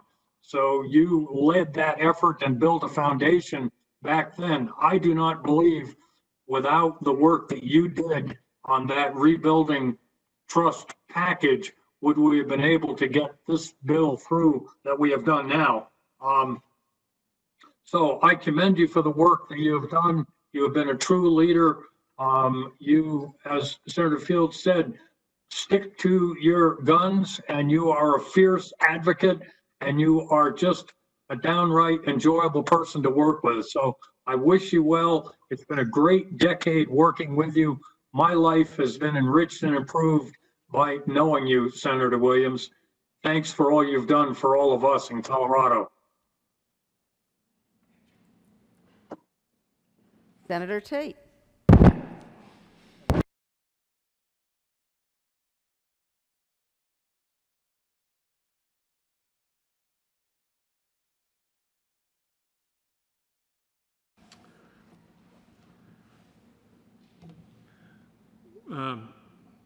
Thank you, Senator Williams, for letting me work with you. I came up here to give you a compliment, but thanks to Rachel, the pressure's pretty high right now. I just want to say, I was thinking back to last session when we just kind of had our little transition with the business committee. How much fun you made the transition by including me including me in it. I don't know how to say other than that. The lemonade stand bill, having the labor and business caucuses and inviting me along to participate as a co-equal. That just shows just a degree of thoughtfulness and professionalism that I don't, just because now that I know how I think or now that I have a mirror in front of me, I realize I'm not exactly as thoughtful like that. And I just really appreciate that. It just very thoughtful. And I think it shows everyone the kind of legislator you are and the kind of person you are. And I just want to thank you for that. And I'll miss our relationship on a day that we have done here, and hopefully in our new adventures with a higher level of compensation we make here, we'll be crossing paths quite a bit. And so I'm going to miss you, and hopefully I'll see you in our the next phase of our career very soon.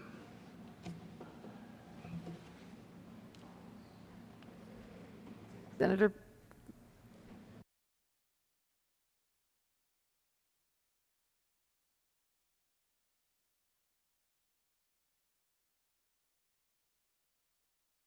Senator Pedersen. Thank you, Madam President, and wanted to be able to say a few words, Angela, to thank you for your mentorship. When I first was elected in 2012, I got to know Angela on the campaign trail before that. And I showed up to the Capitol, and I remember barely being able to walk up the marble steps with my high heels. It was almost like trying to dress professionally, wearing heels. It was all very new to me. And I remember Angela would always give me fashion advice whenever I'd ask. If you know, Angela is always dressed to the nines. But also, more importantly, you mentored me on how to take a big, hairy issue and find a path through. You are one of the most effective legislators at seeing exactly where the pieces are on the chessboard and what you need to do to pass some of the most complicated bills. And so I'm happy to have worked on numerous ones with you, but also 911, you worked on bills where nobody could actually find a path, and you were able to make it happen. Even just yesterday, I called her on bills that we're still going to be debating on the floor now, today, and really tried to talk to her about strategy because she's brilliant. You are a very effective legislator. I know that we're gonna miss your efficient committees, your strategy, your heart. But I know we've talked a lot about what we give up to be down here and what it means to serve and what that does on the other things that we care deeply about in our life. And at some point, like Angela, you recognize that you're ready to get back to life, and I think to her life, and that's what she said. So, Angela, thanks for mentoring me. We're going to miss you and look forward to hearing about your adventures outside of the legislature.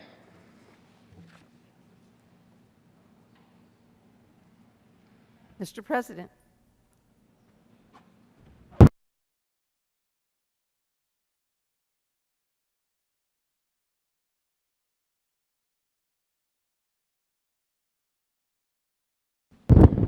Well, thank you, Madam President, and I want to be able to see my good colleagues I'm going to face and turn towards you.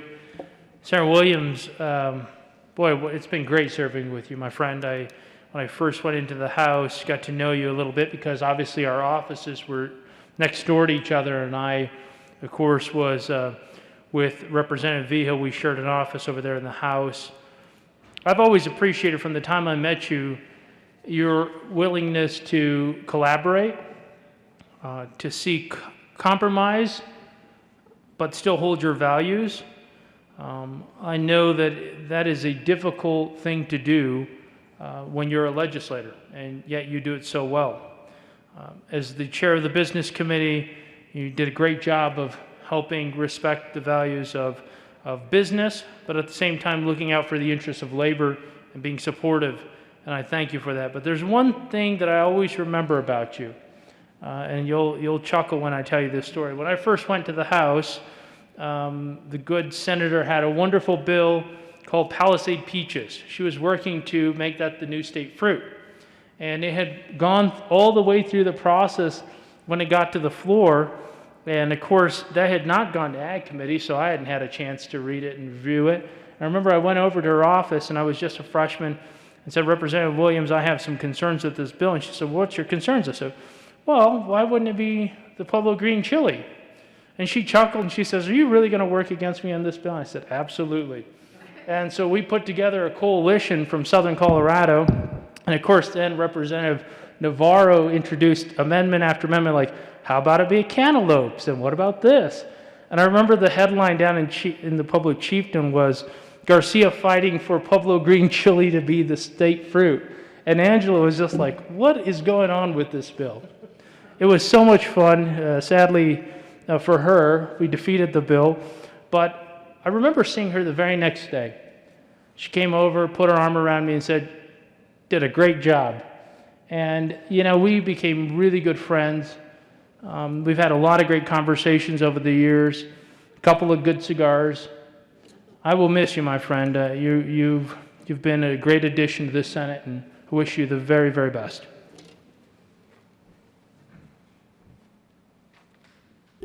Senator Priola. Thank you, Madam President. And Senator Williams, where can I begin? I will miss you so very much. As the chair of Business Committee, you ran it as efficiently and as a business itself. It was a real pleasure, especially when we're in the minority, to know that we would not spend a lot of time dallying on wasting time on excess testimony and folks that were just indulging in the conversation. We understood the issues on the bill, we asked the correct questions, and we got in and moved on to other issues at hand. I will definitely miss your smiling face in the morning and going over and saying hi and checking in. And I hope to see your smiling face, given we both live in relatively the same part of the metro area in the future. You always conducted yourself, in my opinion, with the utmost in professionalism. And I could tell you had a background in business, not only on how you operated as the chair of the business committee, but also in how you worked your bills and worked coalitions and just presented yourself. And I've appreciated that the entire time we've worked together. I also enjoyed our work on the death penalty issue and our discussions about our shared Catholic faith. And I will cherish that work and the victory we had in the end till the day I die. I'm proud that I was part of your disparity studies, and that was finally passed into law. But I will have to say probably the favorite issue we worked on for those 2 years was electric vehicles. And we finally passed Senate Bill 77, working hard together to count our votes and to work the coalitions to make sure the bill was in just the right place for the consumers of the state of Colorado. Senator Williams, I count you as a friend, and although we've known each other for almost 10 years and worked together, it's gone very fast, and I hope to have you in my life as an influence going forward. I wish you well. Senator Crowder.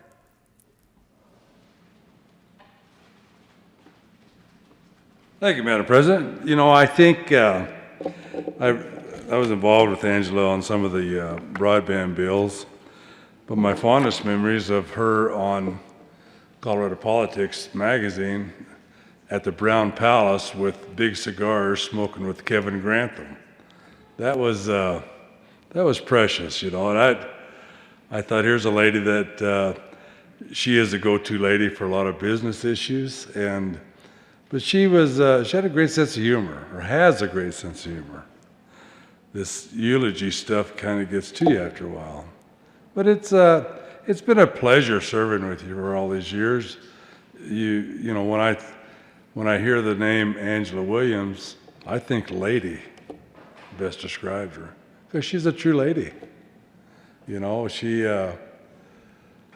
is very passionate about what she does, and she will, forever be embedded in my memories of this place. Again, best of luck, Angela, and it's been great serving with you.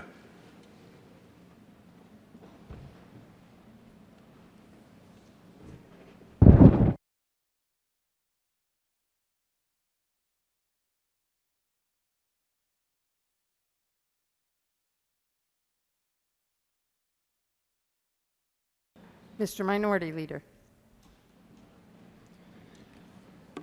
Thank you, Madam President. On opening day, I commented, Senator Williams, thank you for your friendship and the beautiful tribute to the Buffalo soldiers that you presented here at the Capitol. You won our first term bet. You became a committee chair before I did. But I made chamber leadership before you.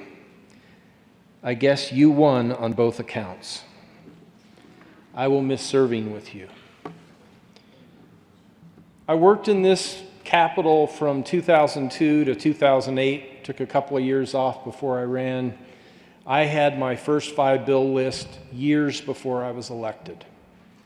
I knew what I wanted to do when I got here. I knew how to do this job, and I'm not here to talk to you about me so much, but there was one person in my, I try not to use the word freshman, but that new legislator class, those of us who were elected in 2010.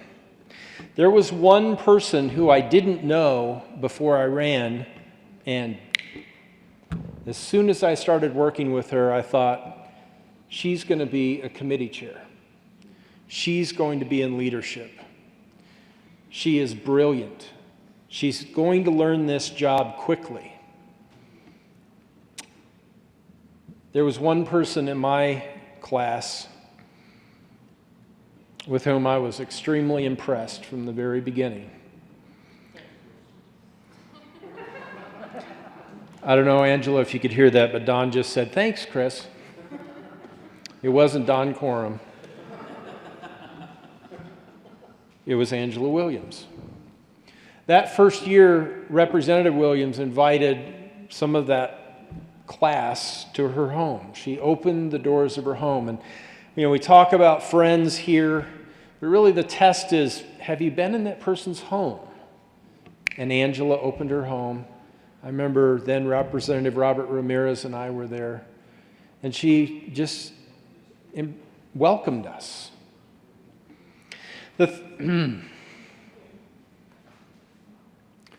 Sometimes I reach back into my past and the lessons and the importance, the depth. It grabs my heart and it stops my voice and I start to crack.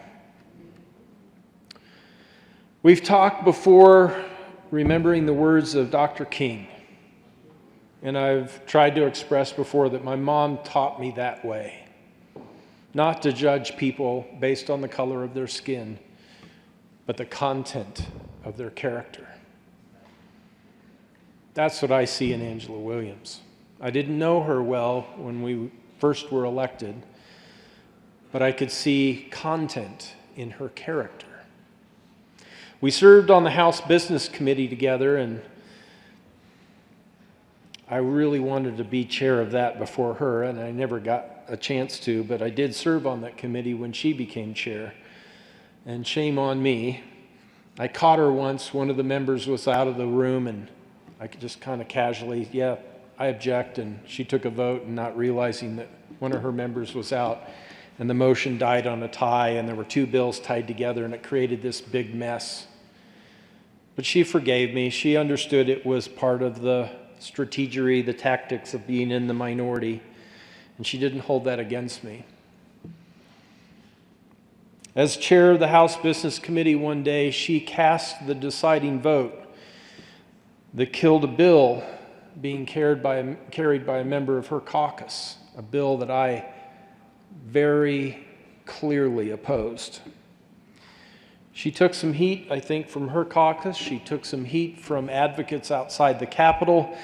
And my former employer, a trade association, I left there in 2008, so it had been 3 or 4 years since I'd worked for them. They called and asked, we want to do something for Angela Williams. What should we do? And I said, hold a fundraiser for her. I don't know how many of you have encouraged an organization to hold a fundraiser for somebody on the other side of the aisle. But Angela Williams has extraordinary character, and I didn't hesitate. When we came to the Senate, I got to be chair of the Senate Business Committee. As I mentioned earlier, Senator Tate got to do that. That was really the only chair position that I really wanted. I would have loved to have been chair or vice chair of House Business, but when I was outside the glass, I frankly spent more time up here in the Senate committee rooms with some of the greats like Jennifer Vega and Lois Tocktrop. When I got to take that gavel, I remembered some of those prior chairs. And now there's been another great one, Angela Williams. And I want to mention something that I won't go in depth because I don't want to ruffle feathers and I don't understand, but what's happened here in Angela's political career over the past year, I don't understand. I was sad. But again, it's not my place. I'm not a member of the party. I'm not a member of the caucus. But I was sad to see it happen. And I was sad when my friend said that she wasn't going to run again. I'm really excited to serve with Representative James Coleman because I think he's outstanding. And I wouldn't want to compare Representative Coleman with Senator Williams. It'll work out.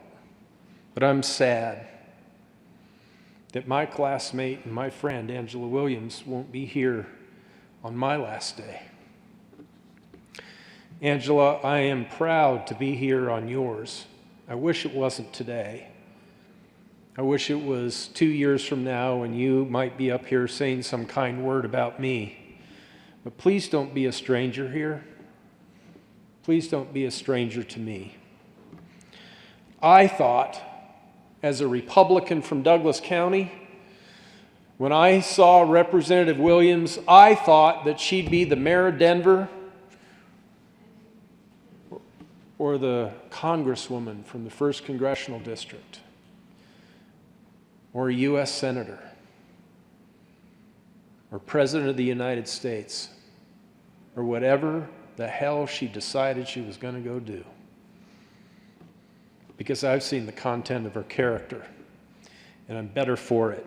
Angela, thank you for your service here. Thank you for being my friend. Thank you for being a trusted ally in this dynamic, confusing, hectic place. God bless you and your service to the people of Colorado.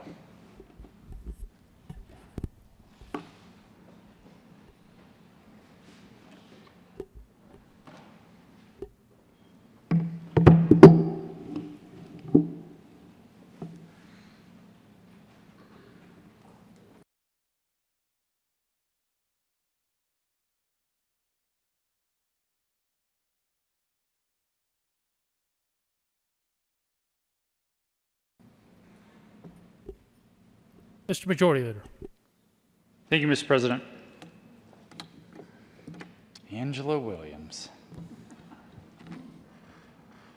Angela, the first time I met you, I was scared to death of you. And many years later now, I'm still scared to death of you. Because you are the most driven and confident individual I think I have ever met or come in contact with. And you are somebody who knows what you want, and when you decide on what that is, you have a target and you go after it with every atom in your body. And it's incredibly inspiring to see you work a bill, whether you're scurrying on our side or their side, giving everybody equal opportunity to be a part of your bill. You are, you're just absolutely obsessed with winning and doing the right thing through the legislative process. And it's not just been something that has helped with a Democratic agenda, but I think in so many ways it's just simply helped with the Angela agenda, which is sometimes not Democratic, sometimes not Republican, but maybe somewhere in the middle, and you've sort of created your own brand. And not a lot of people can do that. I think a lot of people maybe come down here without a brand, and they decide which side they're on of whatever the issue is or whatever, and they start to embody that brand, that sort of profile. Whereas I think you, in a lot of ways, came here with your own brand, and you're going to be leaving here very much still with your own brand. And that's incredibly impressive. The breadth of the issues that you've worked on, whether it's violence in your community, whether it's integrity in law enforcement, whether it's the still don't really know what the sales tax and use simplification process continues to be, but you are all about it, and you are the driver behind that. The breadth and the depth of the issues that you have taken on, learned a lot about, whether it was because it was something you did before your career in public service, and so you just had a knack for it and you knew about it, or it was something that you absolutely learned as the quick study that you are here at the legislature, and quickly became a leader on that issue. I'm not sure what you're going to do next, and as many said, we're going to miss you, and we are sad that you're leaving before the Constitution requires you to leave. But I know the tenacity that you've given to this job. If you have 10% of that with what you do next, you're going to be incredibly successful. And I hope, whatever it is that you do next, I hope you continue to scare the hell out of people. Because it is the thing that is that is one of your most powerful tools, because when people meet you, they're not scared of you, they're scared of how much confidence and how sure you are of what is the right thing. And we all know that when you get laser focused on what it is, on that goal, that you will succeed in the end. And so whatever you do next, we know you'll be successful. We know you won't be far. We know we'll continue to see you at all of the events and the fundraisers and everything like that in the community. And we know you're not going to be a stranger. And really, from the bottom of my heart, I just want to thank you for everything you have done to improve people's lives, for delivering on so many of the issues that maybe people expected you to deliver on, but also so many of the issues you took on and became a leader on that were not expected of you, but you made the difference and you got something done, you made deals, and it will have a lasting impact on so many people's lives in the state of Colorado. So thank you. Senator Williams is recognized. Oh, well, can everyone hear me? Wave your hand, Mr. President. Can you hear me okay? You know, I want to thank everyone for your kind remarks. I could never have imagined that my last day and ending my legislative career would be virtually. I would have loved to have been there in person, but let's thank God for technology. And I'm glad to be here with you today. And members, I just want to say that I view life as a journey.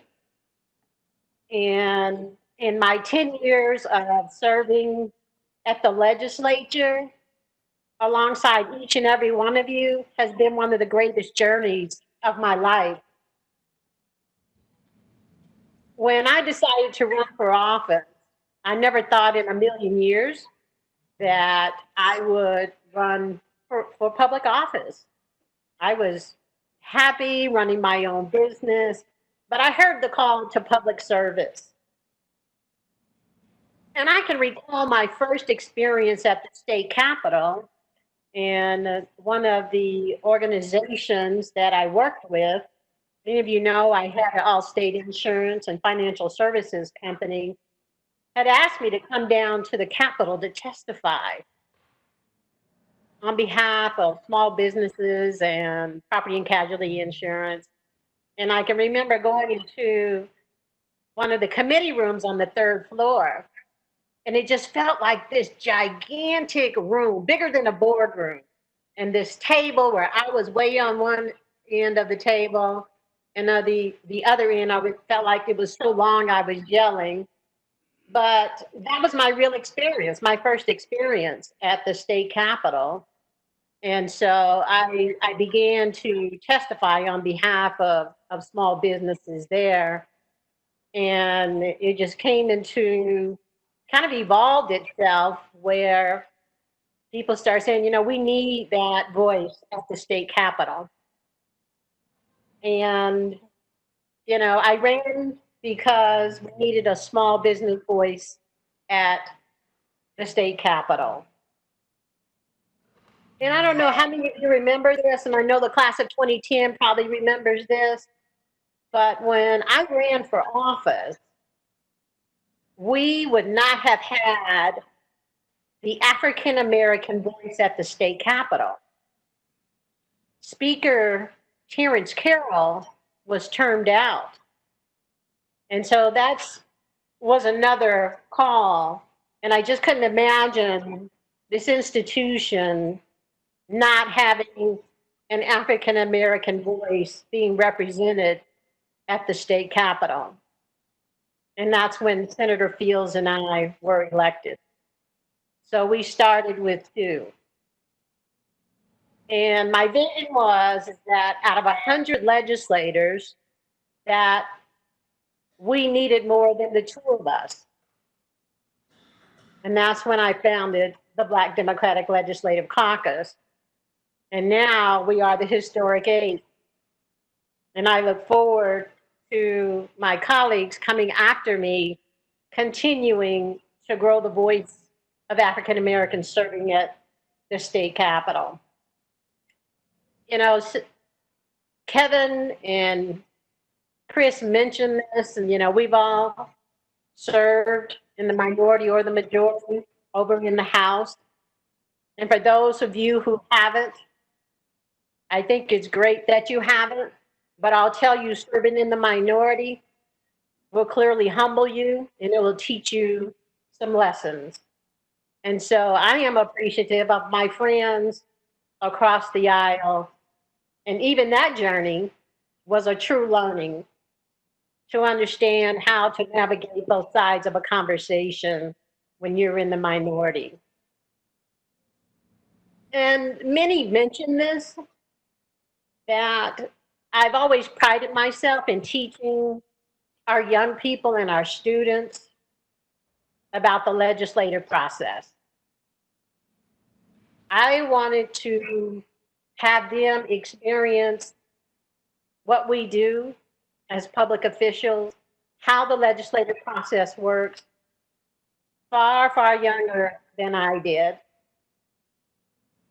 And I think Senator Fields mentioned this, but I had some students at Stedman Elementary come to me and they wanted to name the tiger salamander as the state salamander.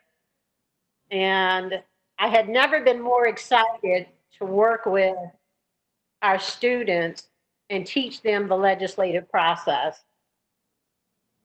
And so now the tiger salamander is our state salamander.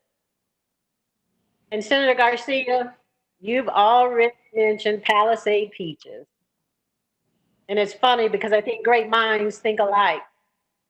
And I remembered how I came over to your office and I couldn't believe you were going to work against me on Palisade peaches. It was the same kids from Stedman Elementary that went through that process. It became cantaloupe. But when Senator Garcia came in and talked to me about Pueblo chilies, of course, I had to go research it. And to this day, I don't think chilies are fruits. I think they're vegetables the way that they're categorized. But the students learned that you're not always victorious. And they had to understand how we work. And they understood the legislative process. They understood counting votes. And they understood and learned that there was wins and there was losses. And Senator Tate, one of my most favorite bills was lemonade stands and entrepreneurs and kidpreneurship that we ran last year. The joy on those kids' faces of what we did to help them so that they were not fined or they had to tear down their lemonade stands or their cookie stands. Thank you for joining me with that endeavor. And Senator Fields, I'm going to step back a little bit to when we were in the House. And we had our first African American Youth Day at the Capitol. It was one of the things we decided as a Black caucus that we also had to expose kids of color to what we do. And I'll never forget the picture. We had 65 kids or more dressed up in their suits, young ladies in their dresses. And these are young kids, like 6 and 7-year-olds, sitting on the floor for the first time in history. African-American students sitting next to legislators. Many of them had never stepped foot in this building that we serve in. And so I want to encourage you, Senator Fields, to continue that legacy of exposing our young people. I have to speak to a time in which I think what I'm going to miss most is spending time in the district. You know, I love my constituents, and I know they love me. But whether it was knocking doors, House district meetings, you know, we have this famous 4th of July parade in Park Hill. And I have to give a shout out to the firefighters because for 9 years, they showed up with the fire truck, the antique fire truck at the Park Hill Parade. Whether it was the Juneteenth parade or the House District 8 spaghetti dinner, I just love spending time with my constituents and understand the challenges that they thought we faced and how important it was for me to bring that back to you all and how we can improve life for Coloradans. My faith in my family has guided me in the last 10 years. And as I said, I think life is a journey. And I have been so blessed to be on this journey with you and my friends in the House of Representatives. But this journey has ended. And I just want you all to know that I'm at peace with where I am now. This journey ends and another begins. And while I'll miss you, I'm excited about what the next journey may hold for me. So in closing, I just want to thank you. I want to thank my colleagues. I want to thank my friends and all who have walked this journey with me. I want to thank publicly my son, Brandon. And my son, Brandon, started this journey with me when he was a teenager. And he's been with me all the way. My mother and my father. My dad is now 93 years old, and my mother is 87. And they actually, when I was sworn in as a senator, my dad sat in my chair. It was the proudest moment of my life to have my family there. And I want to thank my brothers and my sisters for all their unconditional love and support. And thank you to my constituents for the opportunity to serve. So if I leave you with something, I just want to leave you with 3 things. One, no matter where we're from or who we represent, representation matters. I want to always, always ask you to stay true to yourself. Because if you're not true to yourself, you can't be true to your constituents. Stay in touch with yourself and take care of yourself. And then lastly, I think it's so important that no matter how complex or how hard it gets, as you continue to represent the people of Colorado, is to carry yourselves as stateswomen and statesmen. It's been an honor to serve with you, and thank you for this time. Thank you, Senator Williams.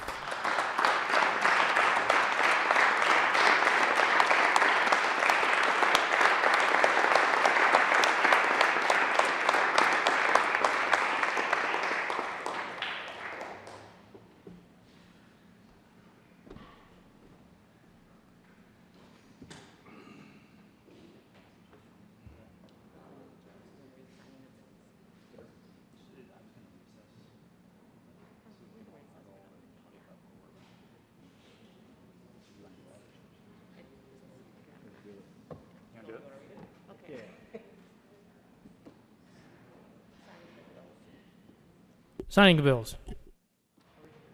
The President has signed House Bill 1201, 1208, 1214, 1229. The President has signed House Bill 1109, 1127, 1155, 1177, 1281, 1326, 1345.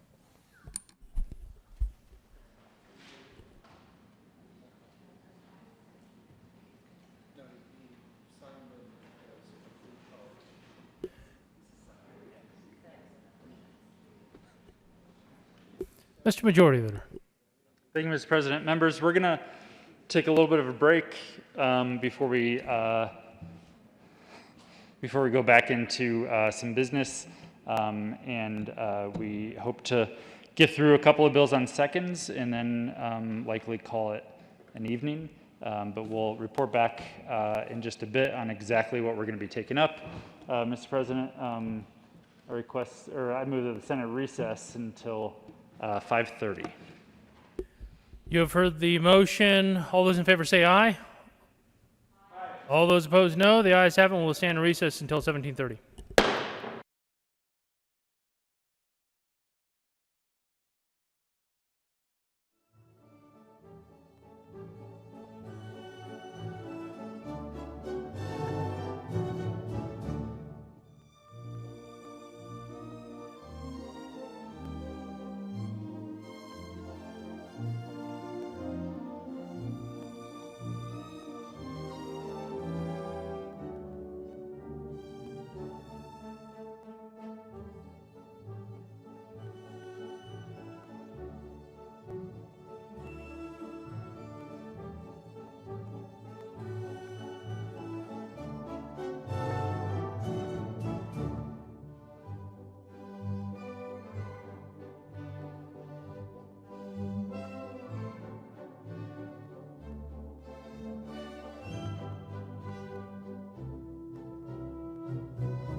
Will come to order. Mr. Majority Leader. Thank you, Mr. President. I move a call of the Senate. A call of the Senate has been moved and properly sustained. Will the sergeants please close the doors, allow no senators to leave, and return all senators who are absent?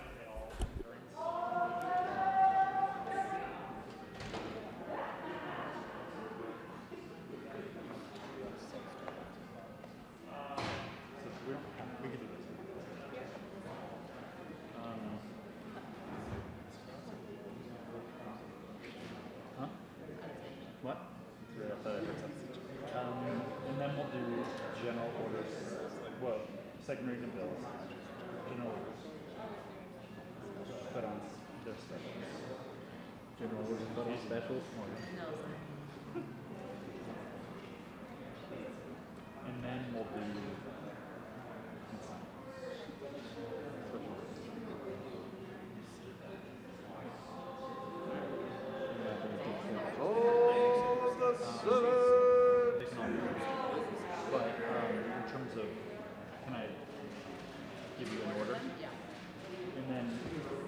right away, before we get into actual bills, you should make the motion to move that bill to second. And then put it at the bottom of the special.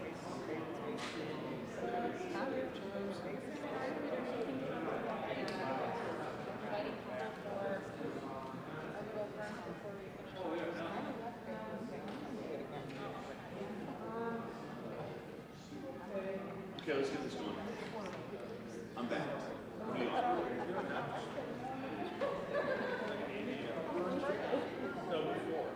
So, you got that, or you want me to? Oh, I know, but the bills. So, 1420, 1427.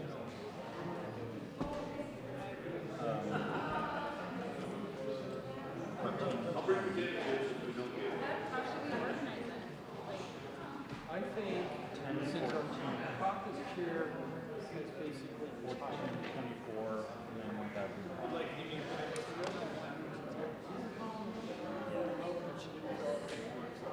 When I said bottom, I meant bottom. Mr. Carpenter, please call the roll. And I'll probably move everything around once we go in. Just to fuck with Andrew. Senators Bridges, Cook, Quorum, Crowder, Danielson, Here. Donovan, Finberg, Fields, Foote, Gardner, Janal, Gonzalez, Hanson, Hill, Heisey, Holbert,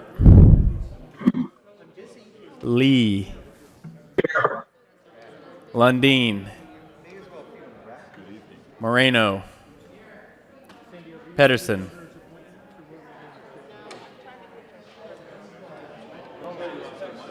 Priola, Rankin, Rodriguez, Scott, Smallwood,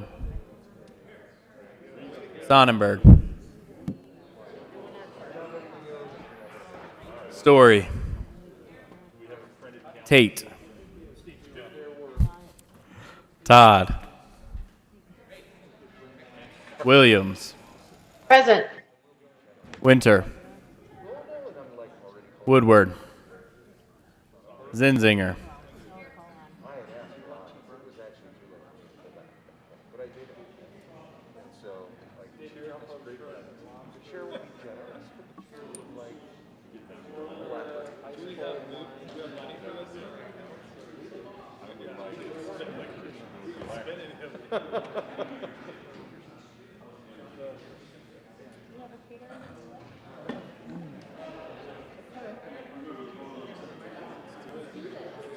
Sonnenberg and Pedersen.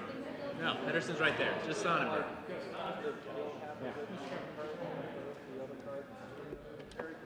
Mr. President. Here. Mr. Majority Leader. Thank you, Mr. President. I move the call be raised. The motion is to raise a call. All those in favor say aye. All those opposed no. The ayes have it and the call is raised.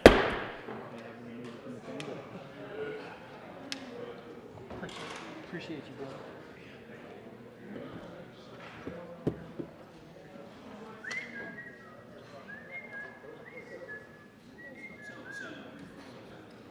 I'm glad we're back. Yes, it's good to be back in the chamber. Awesome. No, it's better than the Army, but I think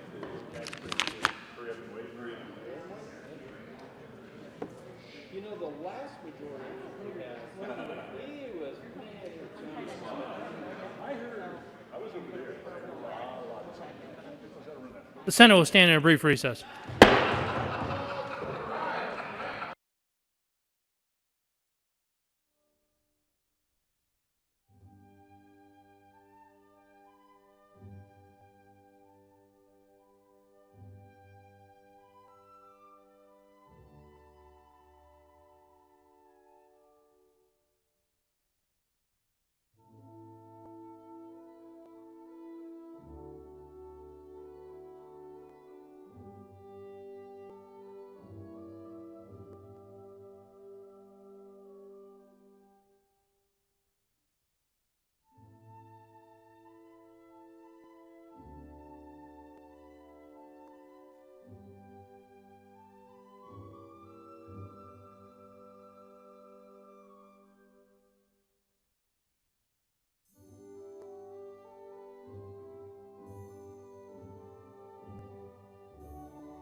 The Senate will come back to order.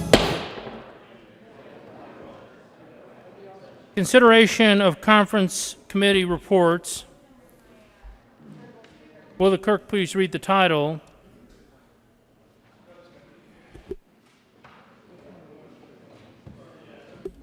To Senate Bill 163. Senate Bill 163 by Senators Gonzalez and Priola and Representatives Mulligan and Roberts concerning the modernization of the school entry immunization process and in connection therewith, making an appropriation.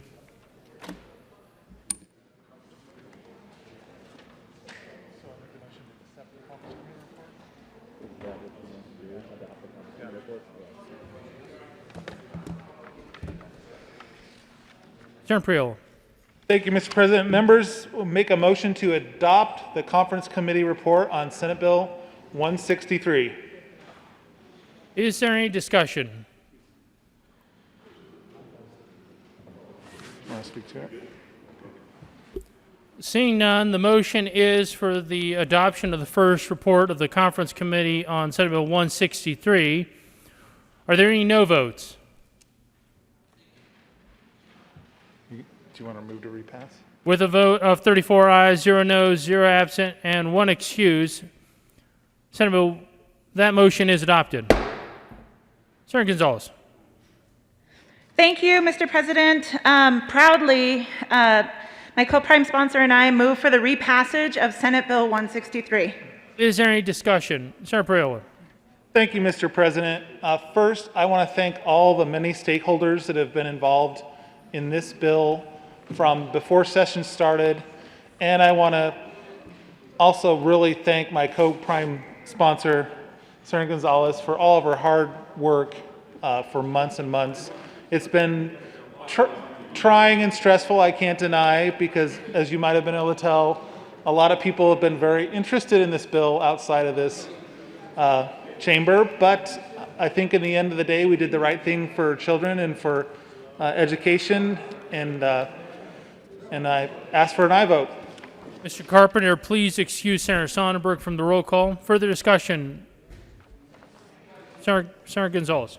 Thank you, Mr. President. I will just say that this is a really important time to ensure that we are working to improve our immunization rates here in the state of Colorado.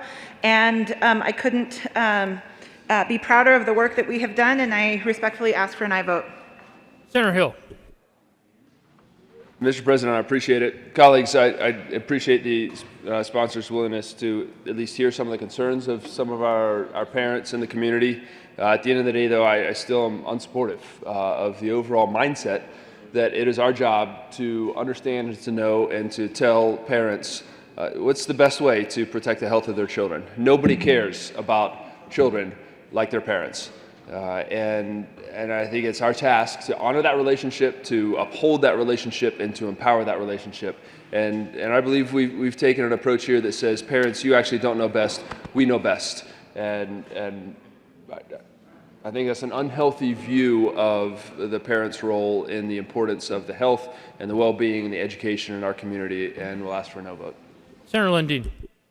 It's okay. It's all right. Okay. Yeah, that's fine. Thank you. Thank you, Mr. President. I am so grateful to the sponsors both here and in the House for the work they've done to try and find some exceptions, some opportunities for parents to have a little bit more freedom. It is good. We're grateful. That is an improvement. The bill is better because of it. At the end of the day, however, it still remains, and I think the previous speaker hit on all the critical points. It's who knows better than the parents what the circumstance is in that family, and with regard to the medical matters, the personal matters, the conviction, the matters of personal conviction or religious matters, than the parents. And we should, as we should with all things in my opinion, give greater autonomy, greater authority to the parents and the individuals of Colorado. So appreciate the work. I'm grateful, so grateful for that. But at the end of the day, I will still be a no vote on this Bill 163. Mr. Minority Leader. Thank you, Mr. President. Echo the sentiments of my prior two colleagues. Grateful for the work of the conference committee. I think that homeschoolers in particular will be appreciative when they have the opportunity to see the final version of the bill. The question of freedom and liberty, I don't want to give a long speech about that, but that's where I come down. I think people who have advocated against this bill and prior bills maybe understand that there are legislators here who already agree with you, that didn't need to be convinced, that we don't necessarily all start out as undecided or uninformed, and especially those of us who have been here before, we have positions. Appreciate the communications I've seen today to say thank you. That's a rare thing as a legislator. Usually it's vote yes for these reasons or vote no for those reasons. But for those who took time to ask, how will you vote? And to understand who's already aligned with you and to say thank you, it's an opportunity as a legislator to turn around and say, thank you back. Thanks for asking. Thanks for letting me answer the question. Appreciate the conference committee and the amendment, and I will be a respectful no vote on the bill. Thank you, Mr. President. Senator Priola. Thank you, Mr. President. And, I'm glad other members have made their perspective known, but again, in the end of the day, I still think this bill, and I believed it from the beginning, gives the power to the parent to make the decision to opt out or to follow through with the educators in the schools and ensure that there's herd immunity so that the other children have an opportunity to be educated in a safe manner. And again, this bill still gives the power to the parents, especially adding the homeschool amendment. Ask for an aye vote. Having no further discussion, the motion is for the adoption of the first committee report on conference committees on Senate Bill 163. Excuse me, on the repassage of Senate Bill 163. Are there any no votes? Repassage on Senate Bill 163. Mr. Minority Leader, Senators Heisey, Quorum, Lundin, Crowder, Hill, Cook, Smallwood, Tate, Gardner, Woodward, Rankin, Scott.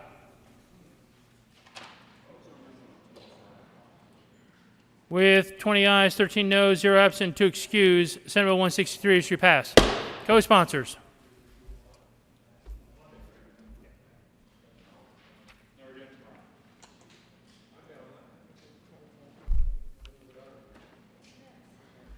Third reading of bills, final passage. Mr. Carpenter, please read the title of House Bill 1410.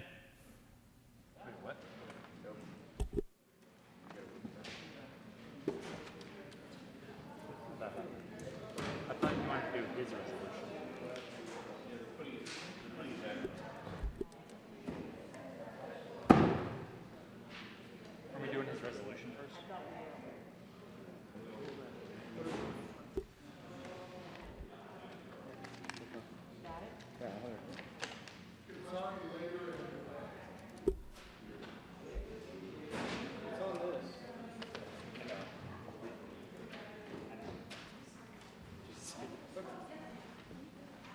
Mr. Carpenter, please read the title of House Bill 1410.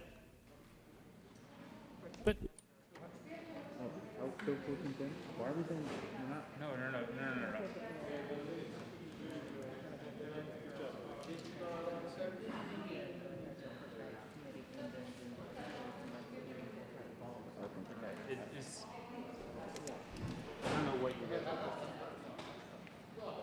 House Bill 1410 by Representatives Gonzalez, Gutierrez, and Exum, and Senators Gonzalez and Zinzinger, concerning assistance for individuals facing a housing-related hardship due to the COVID-19 pandemic and in connection therewith, transferring money received from the federal government pursuant to the CARES Act to the Eviction Legal Defense Fund and the Housing Development Grant Fund to provide such assistance, making an appropriation. Mr. Majority Leader. Thank you, Mr. President. I move that House Bill 1410 be re-referred back to the Committee of the Whole and ask for an aye vote. The motion is for the body to re-refer House Bill 1410 to the Committee of the Whole. All those in favor say aye. All those opposed no. The ayes have it. The motion passes.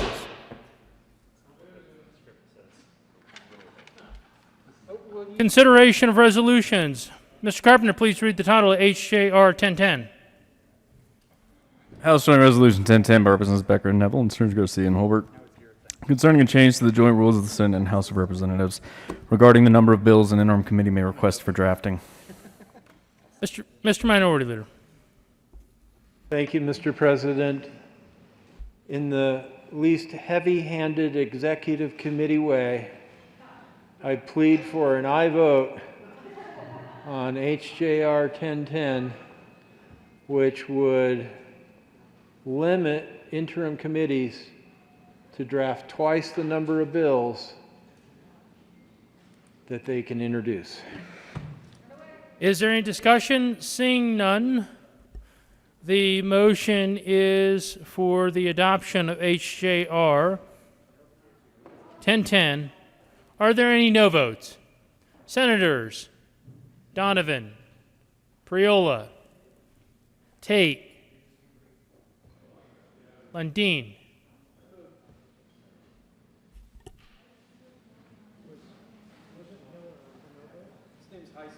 Heisey. Senator Hill, initially I saw your hand up. Are you a no vote? Senator Hill will be recorded as a no vote.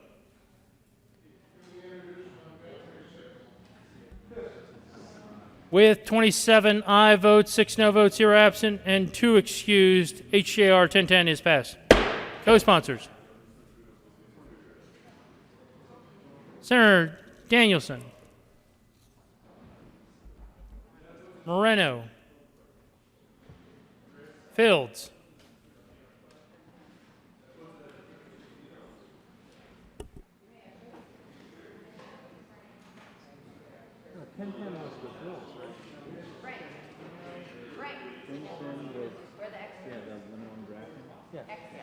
That's a different one. This is.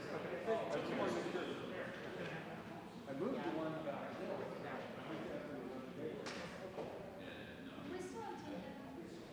No, we're not. That's history.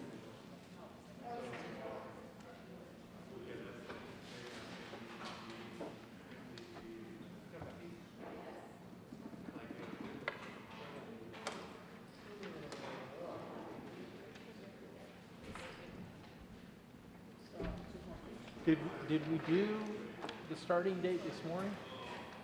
Is that done? Yeah. That's okay. I thought we had to come back and do that one again as well.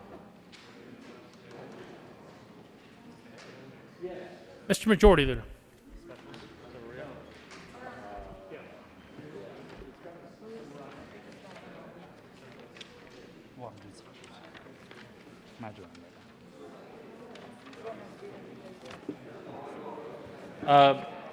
Thank you, Mr. President. Members, we are going to take up a special order second reading of bills calendar.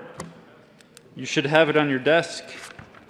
It actually includes a special orders second reading of bills calendar plus a consent calendar at the bottom of the second page. Mr. President, I move that we take up House Bills 1420, 1427, 1410, 1014, 1424, and concurrent resolution 1001 on special order second reading of bills at the hour of 6:46 p.m.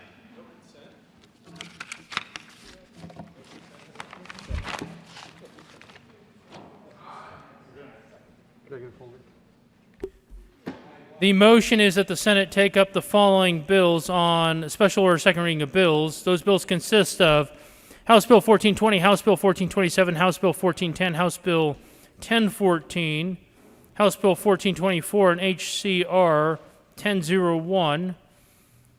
At the hour of 1846, all those in favor say aye. All those opposed, no. The ayes have it, and that motion is adopted.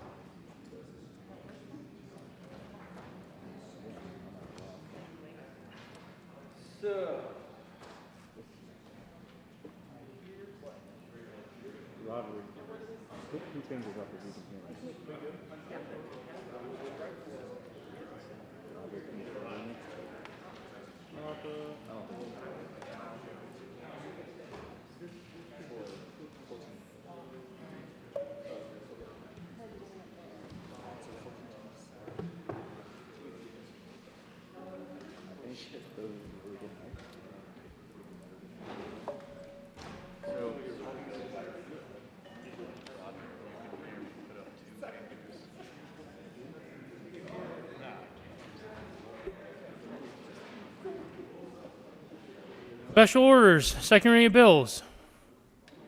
Senator Bridges. Thank you, Mr. President. I move the Senate resolve itself to the Committee of the Whole for consideration of special orders, second reading of bills. The motion before the body is to resolve itself to the Committee of the Whole for consideration of special orders, second reading of bills. All those in favor say aye. All those opposed, no. The ayes have the motion is adopted. The Senate will resolve itself to the Committee of the Whole for consideration of special orders, second reading of bills. And Senator Bridges will take the chair.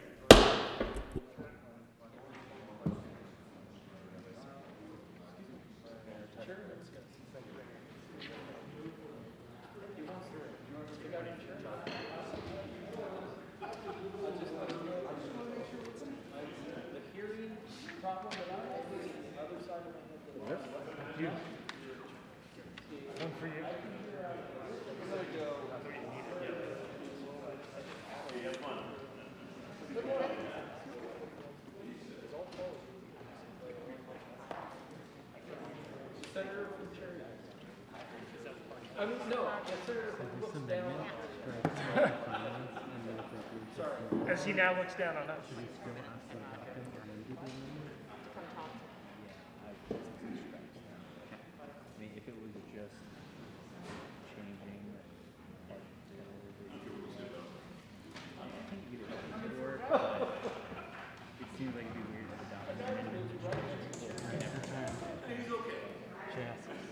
Yeah, can't hurt to get up. Relax the coat.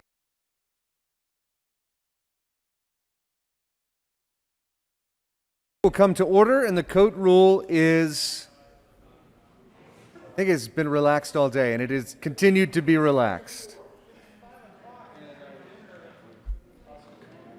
Senatorial 5.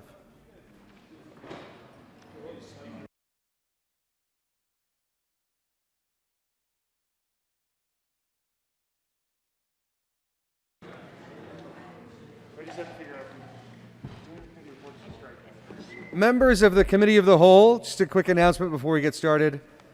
I would like to proceed with alacrity, with cheerfulness, with speed. If you would like to speak on one of these bills, please be prepared, be ready. If I see someone running down an aisle or a hand waving, I will make time to make sure that that person is heard. But please, for the sake of everyone here, let's just keep this all moving. So, with that, will the clerk please read the title to House Bill 1420. House Bill 1420 by Representatives Soroto and Gray and Senators Moreno and Hanson concerning the adjustment of certain state tax expenditures in order to allocate additional revenues to the state education fund in connection therewith, making an appropriation. Senator Hanson. Thank you, Mr. Chair. I move House Bill 1420 and the committee reports. To the Finance Committee report. Senator Hanson. All right, thank you, Mr. Chair. To the Finance Committee report, we made one small change that we'll actually be asking you to strike here in just a moment. So with that, please adopt the Finance Committee report. Question before us is the adoption of the Finance Committee report. All those in favor say aye. Aye. Opposed, no. Ayes have it. Committee report is adopted. To the Appropriations Committee report, Senator Moreno. Thank you, Mr. Chair. The Appropriations Committee report appropriated some dollars, but we will also be introducing an amendment to strike the Appropriations Committee report, but ask for your aye vote. The question before us is the adoption of the Appropriations Committee report, which will soon be struck. All those in favor say aye. Aye. Opposed, no. Ayes have it. The committee report is adopted. To what end, Senator Hanson? Thank you very much, Mr. Chair. And I think given everyone's patience and forbearance and many long hours of careful consideration of changes to 1420, we are now prepared with L67, and I move L67. There is an amendment at the desk. Will the clerk please read L67? Amendment L67 to House Bill 1420 by Senator Hanson, strike the Finance Committee report dated June 12, 2020, strike the Appropriations Committee report dated June 12, 2020, and substitute amend reading gross bill page 5, line 15 after 2021, insert but before January 1. Senator Moreno. Thank you, Mr. Chair. I move L067. To L067. Thank you, Mr. Chair and colleagues. You'll see in Amendment L067, there's a lot of strikes, striking lines, and that's because some of the provisions of the bill that were the most concerning around repealing certain tax exemptions. If this amendment is adopted, those are no longer in the bill. What remains in the bill is the decoupling from some tax policy changes that were included in the recent CARES Act, as well as a limited decoupling or a slight change in how we have adopted the, or how we have conformed with the pass-through provisions of the tax code. And so this amendment would change some of the thresholds that are included in those pass-through provisions. And then the remaining of the bill really does just make some changes to how the money is allocated. Many of you will remember that there was a provision to extend the earned income tax credit. Instead of a 20% match of the federal credit, what's included in here is a 15%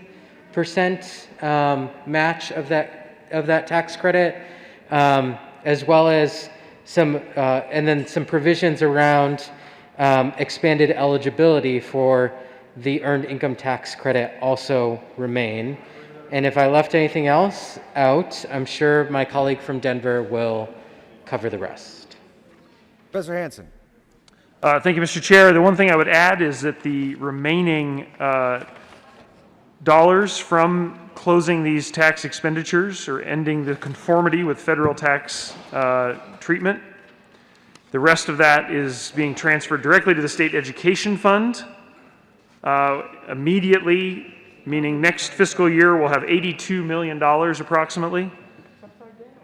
And in the year after that, it'll be just shy of $47 million, and the final transfer of $25 million to the state education fund. I think a very important part of this bill, it was the reason 1420 got started in the first place in the House, was to make sure that we have the resources needed to fund our schools. This is a great step forward on that front, and would appreciate your support of L67. Is there any further discussion of L67?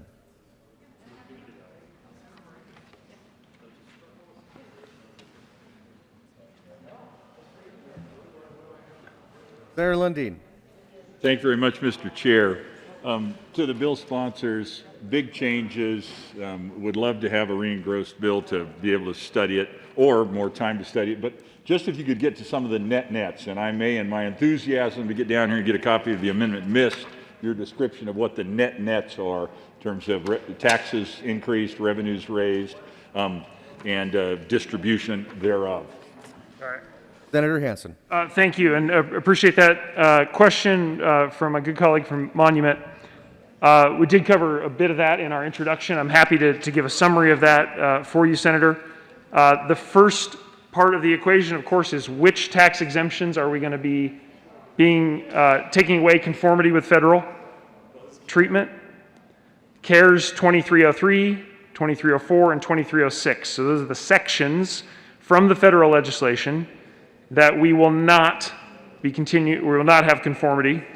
State will make its own decision on those particular attributes of the federal legislation. The fourth piece is from the TCJA.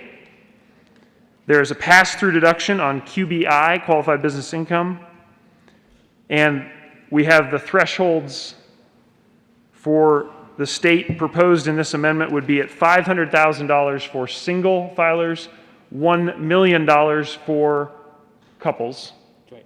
Joint filers. Appreciate that correction. And we did a quick look at the breakdown or the distribution of filers that would be affected by this change. It is less than 1%. I want to be clear about that. Less than 1% of filers would be affected by the threshold that we have put in place for this particular piece. And then, Senator, you also asked the nets, so where is the money going? And let me just quickly summarize that again. The first category is the expansion of the earned income tax credit. We'll be going from 10% to a 15% level in the state of Colorado. That results, as well as I-10 filers are included in that. That's $22.5 million the first year, $45 in the next fiscal year, and then $22.5 in the third fiscal year. Of course, there are splits because our tax years do not align with the Colorado fiscal year, but I know you're very familiar with that issue. And then the final piece that I mentioned in my opening remarks was the transfer to the State Education Fund. In the first fiscal year, 2021, that'll be $82.33 million. The next year, it's just shy of $47 million, and the next year, it's just over $25 million. Senator Lundin. Thank you very much, Mr. Chair. So then, we have one half of the net conversation, the outflow. I'm just curious, the taxes raised, is it 100% pass-through? Are there administrative costs? Or are there other elements associated with this? I'm just trying to understand how much are taxes going up, how much of money is going through, how much are we, what's the take on the way through? Senator Hansen. Thank you, Mr. Chair. So the total size of the package is $180 million, approximately $180 million that will be brought in as a result of these changes. Of course, that flows back out to the two categories that I just mentioned. And then I think your question was referring to administrative overhead. The fiscal note has now gone to 0. So there is no overhead cost for the state by making this change that we're proposing in L67. So no state expenditure or general fund expenditure needed to implement this bill if we adopt this amendment. Is there any further discussion of L067? Seeing none, the question before us is the adoption of L067. All those in favor say aye. Aye. Opposed, no. Ayes have it. That amendment is adopted. To the bill, Senator Moreno. Thank you, Mr. Chair. And colleagues, although this version of House Bill 1420 after the adoption of that amendment is pared down, it will still provide much needed relief for our K through 12 education system. It will extend support, more support to those folks who are eligible for the earned income tax credit. On a whole, I would say this is actually making our tax code more progressive. There will still need to be a larger conversation, however, colleagues, about our tax code, about the tax expenditures that we forego hundreds of millions of dollars on, billions perhaps. That conversation is one that we cannot have in the remaining time left in this legislative session. It needs to be a more thoughtful process. It needs to be one that engages stakeholders on a variety of levels. So I look forward to that continued process. Senator Hansen. Thank you, Mr. Chair. Colleagues, this bill is focused on eliminating existing state tax exemptions. That's what we're proposing. And I mentioned the categories from the CARES legislation, from the TCJA from 2017. That's what we're proposing in this bill. And we're planning to use it for two very important purposes.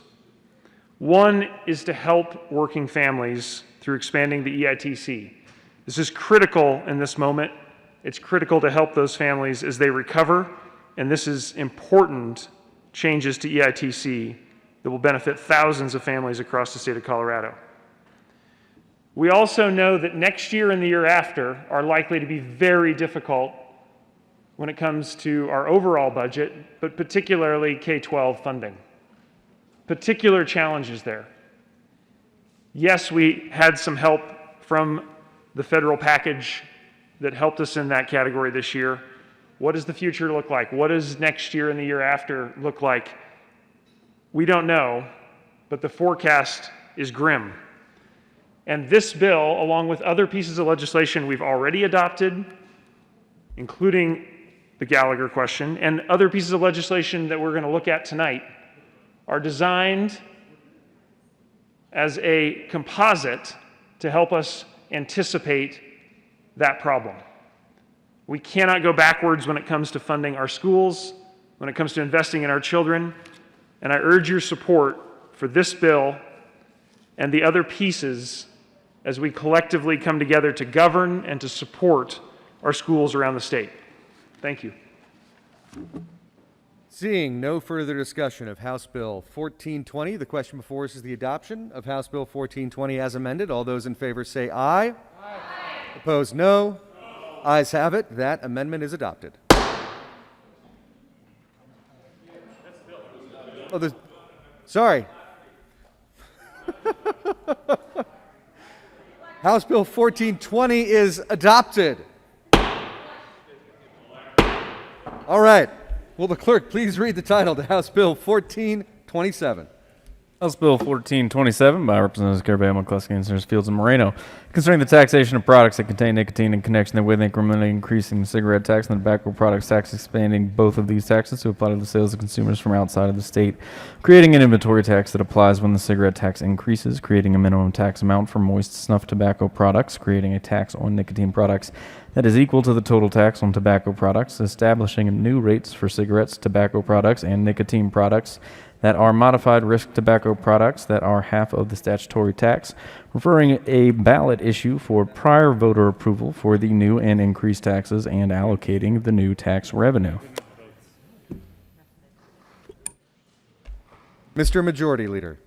Thank you, Mr. Chair.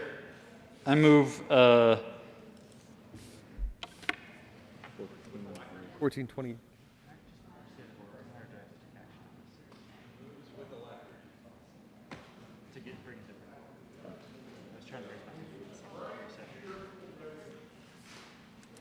Am I not cheerful enough for you? Thank you, Mr. Chair. I move that we proceed out of order to take up House Bill 1424. The motion before us is to proceed out of order to take up House Bill 1424. All those in favor say aye. Aye. Opposed, no. Ayes have it. We shall move to 1424. Will the clerk please read the title to House Bill 1424? House Bill 1424 by Representatives Coleman and Soper and Senators Gonzalez and Marble, concerning social equity licensees in regulated marijuana. Senator Gonzalez. Thank you, Mr. Chair. Members, it is an honor to bring forward to you for your consideration House Bill 1424. You all may remember that last year,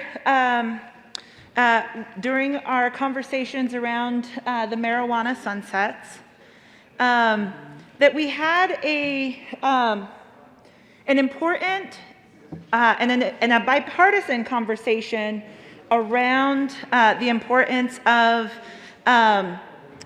ensuring that we could advance this ideal of social equity, that the individuals who had been negatively harmed by the drug war should also be able to access and enter into this new emerging market.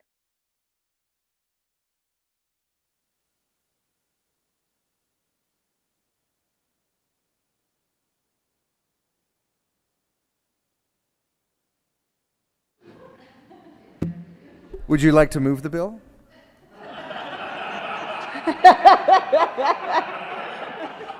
You have to ring the bells on me, man? Yes, Mr. Chair, I proudly move House Bill 1424. To the bill.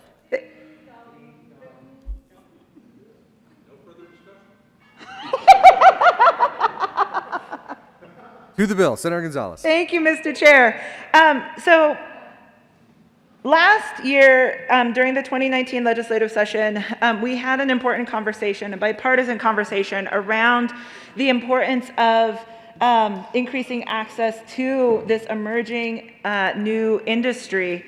And so last year, in Senate Bill 19-224, we created what we called an accelerator program, borrowing from the accelerator model that exists within the tech industry, where a startup may be incubated within a larger existing successful firm to then be able to learn best practices, cross-pollinate ideas, and then grow out and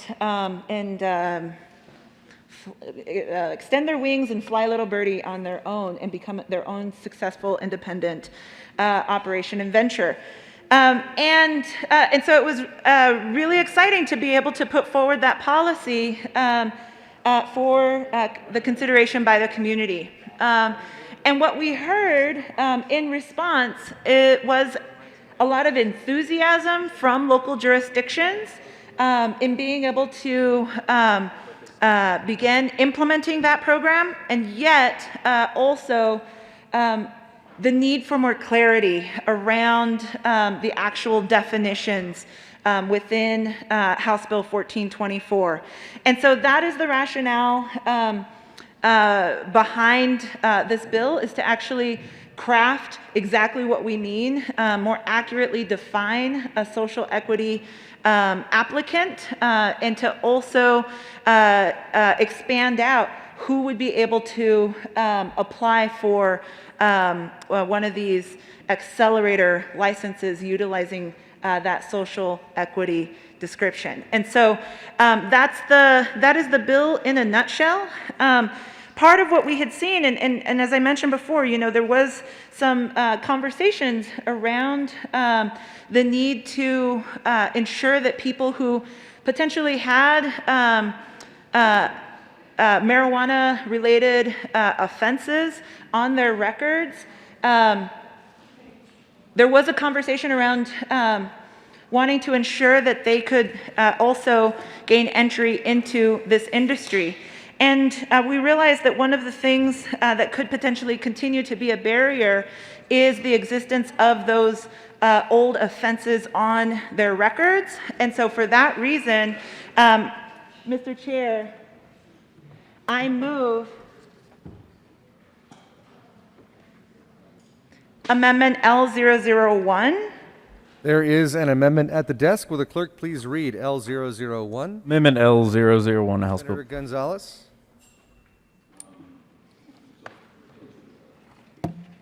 Yes, Senator Gonzalez. Thank you, Mr. Chair. And basically, I move Amendment L001 to House Bill 1424. And what this does is it clarifies a process for potential expungement or a pardon of old convictions for possession of up to 2 ounces of marijuana, for that would then allow individuals who had old convictions on their records to fully participate, lawfully participate, meaningfully participate in this industry. I ask for an aye vote. Is there any further discussion? Senator Lundeen. Thank you very much, Mr. Chair. Because my colleague, co-sponsor on this bill, is picking up her son, who I believe is just back from deployment at the airport, I don't know, and I haven't had a chance to check with her to check in and make sure she's good with this amendment. Did you have an opportunity to discuss the amendment with your co-prime? Absolutely. Senator Gonzalez. Thank you, Mr. Chair, and thank you to the good senator from Monument for asking, because I was remiss in not offering that clarification. Some of the advocates and proponents of this, the folks from the industry, the folks from Color of Change who brought this amendment to our attention, did check in with Senator Marble. I did not have the opportunity to speak with her directly. I apologize. The good senator from Fort Collins. Senator. The good senator from Larimer County who is currently at the airport. They did have a conversation with her, and she is okay with this amendment. Thank you. Seeing no further discussion of L001, the question before us is the adoption of L001. All those in favor say aye. Aye. Opposed, no. Aye has it, and that amendment is adopted. To the bill. Senator Gonzalez. Thank you, Mr. Chair.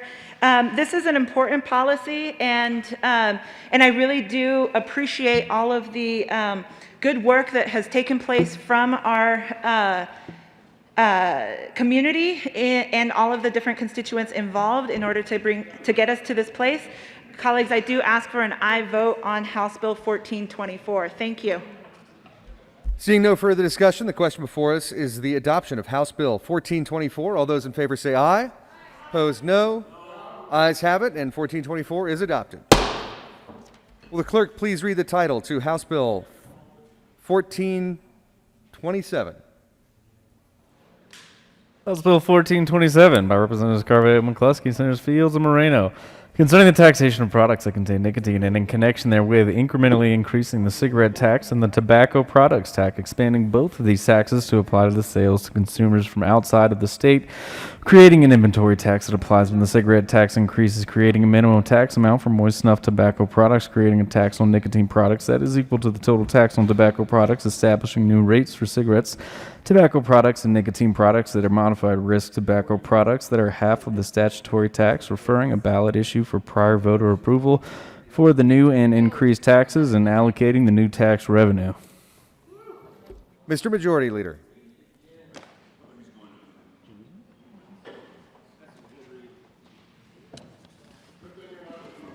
Mr. Majority Leader. Thank you, Mr. Chair. I didn't quite catch what the reader was saying, so I think maybe I'll move this bill down, and we'll just let him read it to us again later in the evening.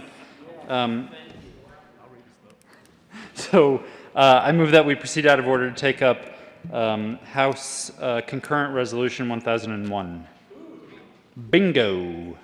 The motion before us is to move on to 1001, House Concurrent Resolution. All those in favor say aye.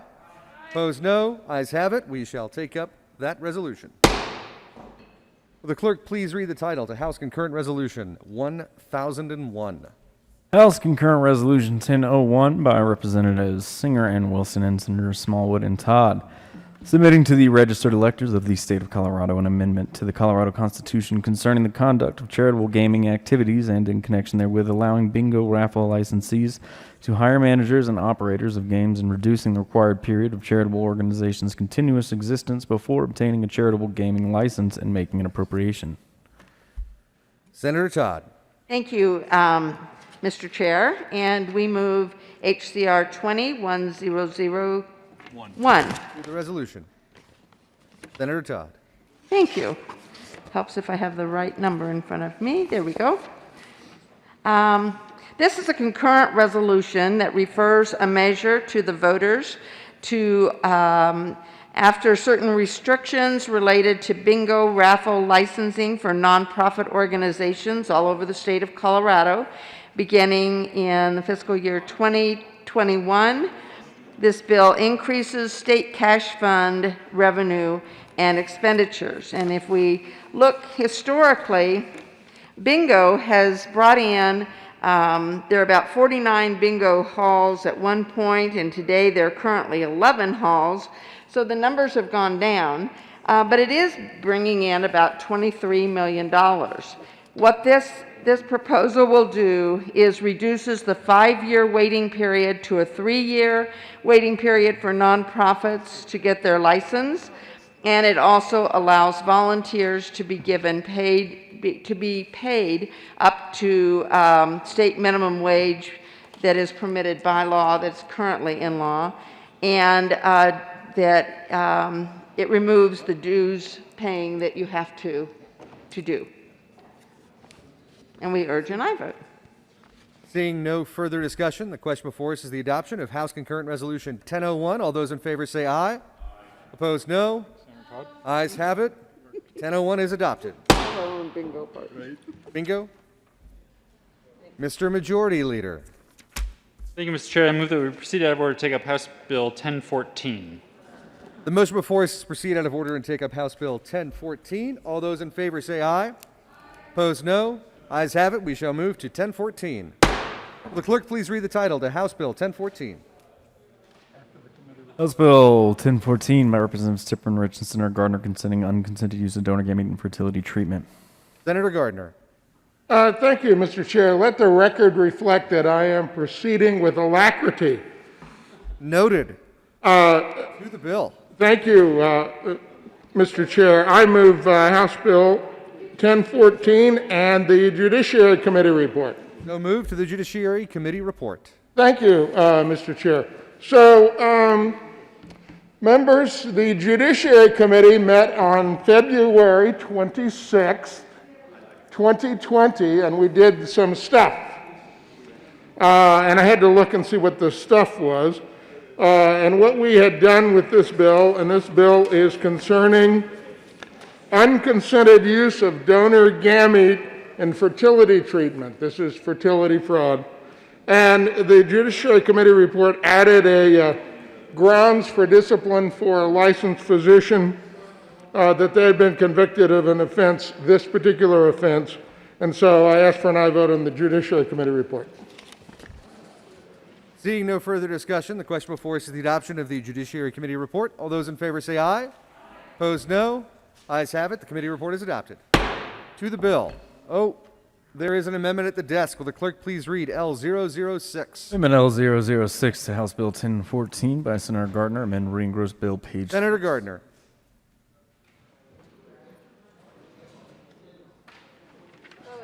Thank you, Mr. Chair. I move L006. To the amendment. Yes, for some reason, this morning in appropriations, there was not an amendment to remove the potential appropriation. I'm not sure why that was. Maybe they weren't expecting the bill to get out of appropriations. I don't know, but this removes the potential appropriation. I ask for an aye vote. Seeing no further discussion, the question before us is the adoption of L006. All those in favor say aye. Opposed, no. Ayes have it. That amendment is adopted. To the bill, Senator Gardner. Thank you, Mr. Chair. So, members, this bill came through the House with very broad support, perhaps unanimous. It deals with the issue that apparently occurs over in Grand Junction, as well as other places around the country, where a fertility clinic, someone there, instead of using donors, uses their own gametes. This is not prohibited by law, but should be. We had very emotional testimony back in February, and I ask for an aye vote. Seeing no further discussion and with an appreciation of the alacrity, the question before us is the adoption of House Bill 1014. All those in favor say aye. Opposed, no. Ayes have it. That bill is adopted. Will the Mr. Majority Leader? Thank you, Mr. Chair. I move that we proceed out of order to take up House Bill 1410. The motion before us is to proceed out of order and take up House Bill 1410. All those in favor say aye. Opposed, no. Ayes have it. We're going to take up 1410.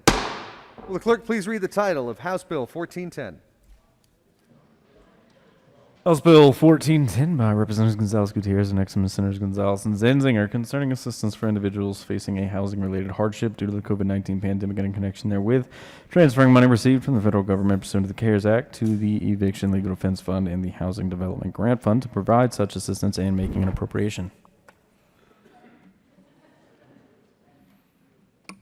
Senator Gonzalez.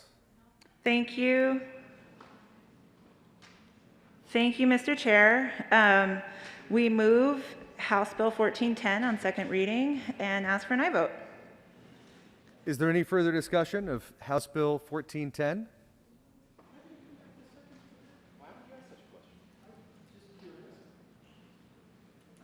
Seeing no further discussion of House Bill 1410, the question before us is the adoption of House Bill 1410. All those in favor say aye. Opposed, no. Ayes have it. 1410 is adopted.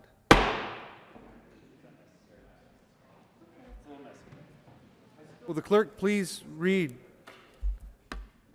the title to House Bill 1427? House Bill 1427 by Representatives Carabeo, McCluskey, and Senators Fields and Moreno. Concerning the taxation of products that contain nicotine and in connection therewith incrementally increasing the cigarette tax and the tobacco products tax, expanding both of these taxes to apply to sales to consumers from outside of the state, creating an inventory tax that applies when the cigarette tax increases, creating a minimum tax amount for moist snuff tobacco products, creating a tax on nicotine products that is equal to the total tax on tobacco products, establishing new rates for cigarettes, tobacco products, and nicotine products that are modified risk tobacco products that are half of the statutory tax, referring a ballot issue for prior voter approval for the new and increased taxes, and allocating the new tax revenue. Senator Moreno. Thank you, Mr. Chair. I move House Bill 1427 and the Finance Committee report.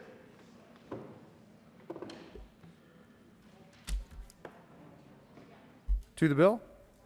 To the committee report, the Finance Committee report. Thank you, Mr. Chair.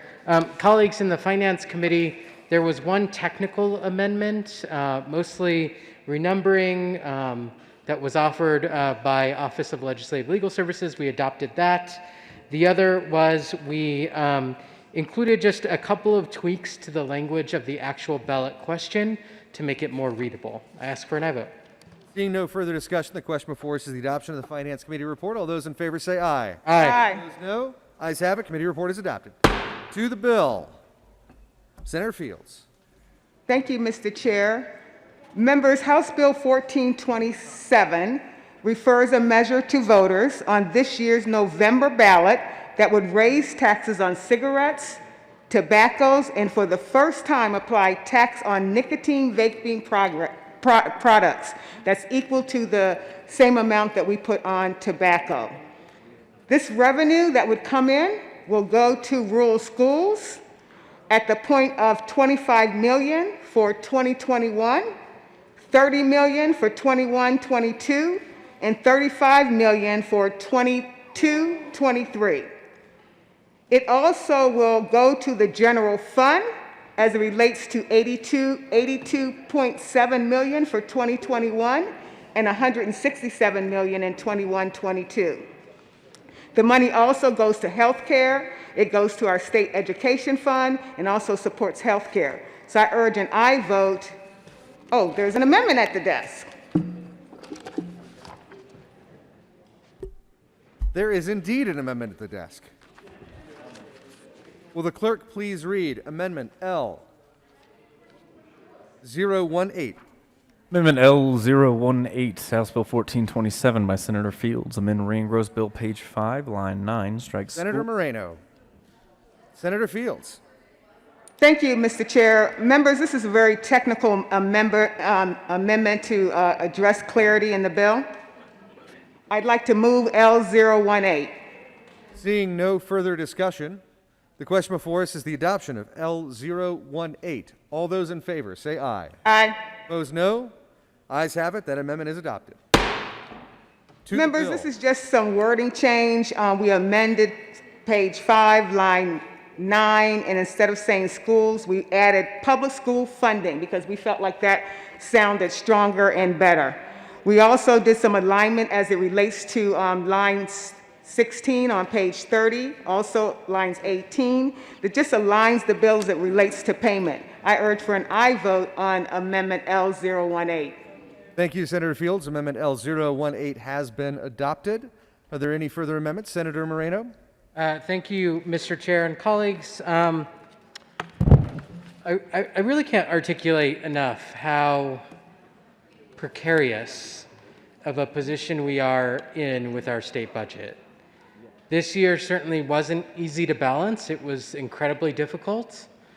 But I've mentioned this before, colleagues. The budget was balanced on a number of one-time mechanisms this year.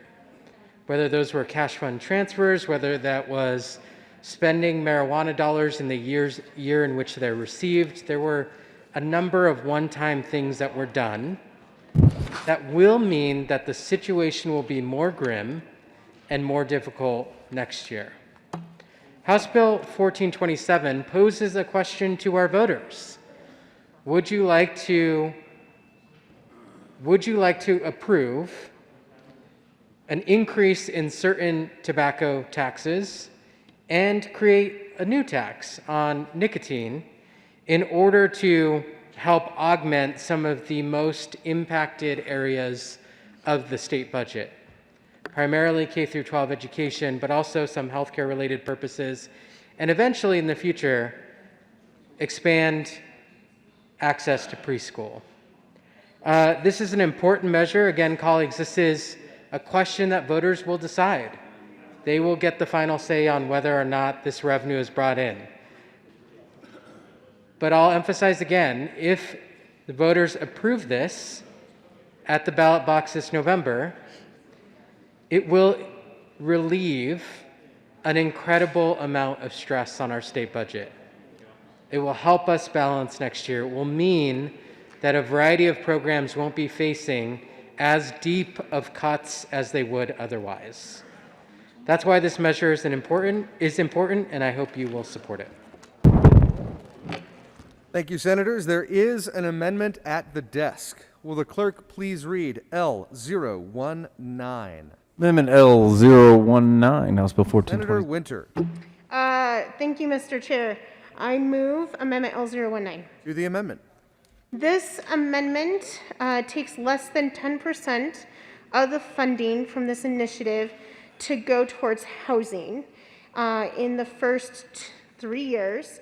It is allocated with $1.5 million going to the Eviction Legal Assistance Fund, and $5 million going towards rural affordable housing, and the remainder going to the Tenant Protection Fund, the Housing Development Fund.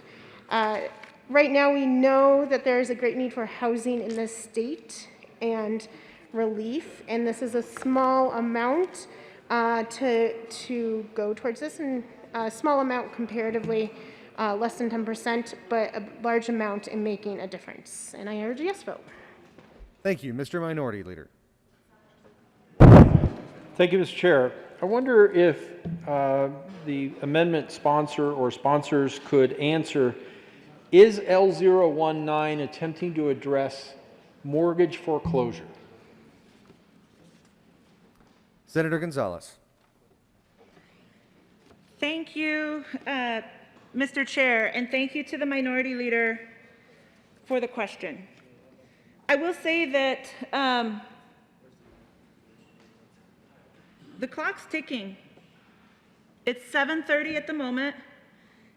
In just a few hours, the moratorium on evictions in the state of Colorado for individuals who can demonstrate COVID hardship will expire. So starting Monday, people will begin to be evicted. And we will see a wave of people across this state be kicked out of their homes. I ran around in circles with people on all sides of this issue, with mortgage lenders, with homeowners, with the banks, with the apartment association. I refer to them now as the landlord association, with tenants, with attorneys who represent people as they navigate these really complicated processes in court. And at the end of the day, everyone said, unless you make landlords whole, unless you pay the banks and make sure that the mortgages are paid, what are you doing? And so, to answer your question, House Bill 1410, which creates a fund that then individuals can go and request housing assistance or rental assistance, and whether they are tenants or the landlords or the homeowners themselves, they can go to a local nonprofit agency, and there's a list of them across the state. I read them last night. If you need the list, I can read it again. But they will be able to partake in these funds. Mr. Minority Leader. Thank you, Mr. Chair. I would encourage the amendment sponsors to consider the difference between a mortgage, a homeowner who has a mortgage, and the relationship with their servicer. Right now, there are over 4 million mortgage loans that are going through what's called the forbearance process. And I remember the good senator from Denver, one of the things that she mentioned last night or the night before on 1410, that our Constitution, we are prohibited from interfering in private contracts. Well, there's a federal entity that isn't prohibited from interfering in private contracts. It's called CFPB. Now, CFPB is kind of an odd duck. It was created under the Obama administration, but it has regulatory authority at the federal level, and it can interfere in private contracts. So why is this important? Almost every residential mortgage loan that exists right now is held by a mortgage servicer, probably not 100%, but almost every one is serviced. That's the company you send your mortgage payment to. And the servicers are almost always, and very close to 100%, are owned by federally chartered banks. And guess who can't regulate federally chartered banks? State governments. They have federal preemption. So at our division of banking regulates state chartered banks that don't have that. But very few of those state chartered banks offer mortgage servicing on residential mortgage loans. If they close a mortgage loan, they sell that as a commodity, and those commodities end up in the portfolios of federally chartered bank-owned mortgage servicers. Again, I wouldn't say 100%, but does anyone here have a mortgage that isn't paid to a federally chartered bank-owned subsidiary? Mine is. So we can't touch those. But CFPB can, and they are in the millions. So what's this thing called forbearance? Call your mortgage servicer, not the state of Colorado, not a local housing agency. Call your mortgage servicer. They're regulated by CFPB. CFPB is working with those federally regulated mortgage servicers to do what's called forbearance. So what is that? If you have a 30-year mortgage and you can't make your mortgage payment because of COVID-19, you call your mortgage servicer and say, I've lost my job, I've lost my income, something's gone on and I can't make my payment. And what they can do, I'm not here to represent them, but in the millions, the last number I saw was about 4.5 million mortgage loans nationwide. They look at, if you have a 30-year fixed rate mortgage, that's 360 payments. And they say your March 2020 payment, or your April, or your May, or 1 or 2 or 3 of those, you can't make these, but your business is opening up, your job is back, and you're going to start earning income.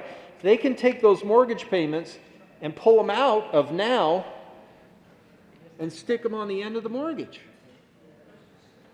And what that allows CFPB, through the federal government, to do is fix the problem without putting money into it.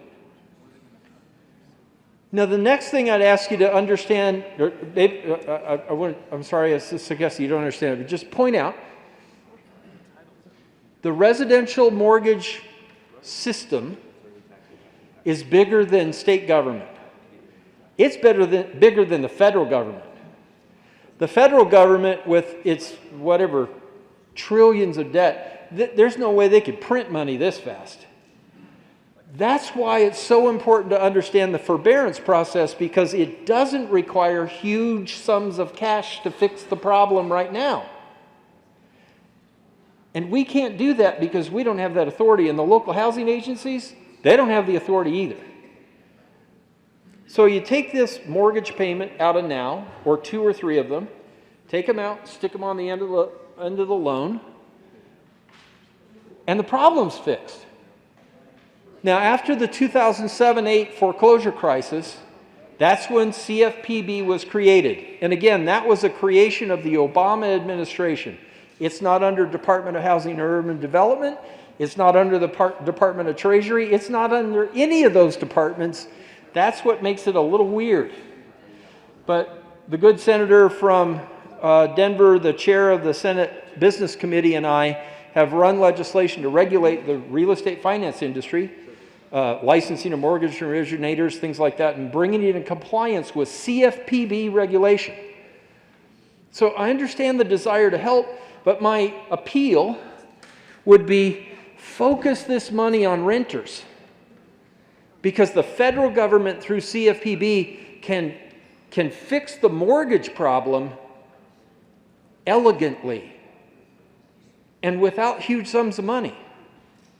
So I'm not here to say don't try to help people who have mortgages, but the one thing you could help someone with a mortgage who can't make the payment, call your mortgage servicer. And they're not going to say, no, we don't want to work with you. They're going to say CFPB is requiring them to do these things. And the forbearance process fixes this problem without huge sums of money. And we don't have anywhere near that amount of money. The federal government doesn't have that amount of money. Where does money come from for mortgages? It comes from everybody's retirement fund. I don't know, but I bet big retirement entities like PARA probably invest in mortgage-backed securities. And one of the safest things out there is a 30-year fixed FHA or VA loan. And that's what most loans are today, because the subprime lending and everything that happened back in 07, 08, and the early 2000s, most of that's gone.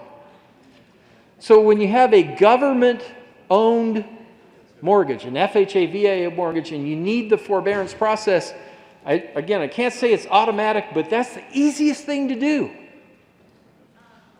So I would just encourage, I'm not saying don't do this. I'm not saying what you're trying to do is bad. But if you focus this money on renters, you're going to be doing a whole lot more good, because our ability to help people who are having trouble with their mortgage is almost zero. And the federal government through CFPB and those federally chartered banks that own those federal chartered bank-owned servicers, they can solve that problem of delayed mortgages, payments, late payments. The next thing I want to appeal to you is anyone who's in foreclosure or about to be in foreclosure right now, that didn't start because of COVID-19. That started a year ago. Now, I've been working in this Capitol for about 18 years, and I've watched this through the 2000s. I know the good senator from Aurora was here. A lot of that happened. The senator from Sterling isn't here right now, but he was there to see a lot of this. We watched the foreclosure process expand in Colorado to a year. So right now, what the mortgage industry would tell you is they are seeing an uptick of 30-day delinquencies. That means somebody missed their first payment. And they're starting to see an increase in 60-day delinquencies. But the foreclosure process in Colorado can't even start yet. And maybe by next month, they'll start to see 90-day delinquencies.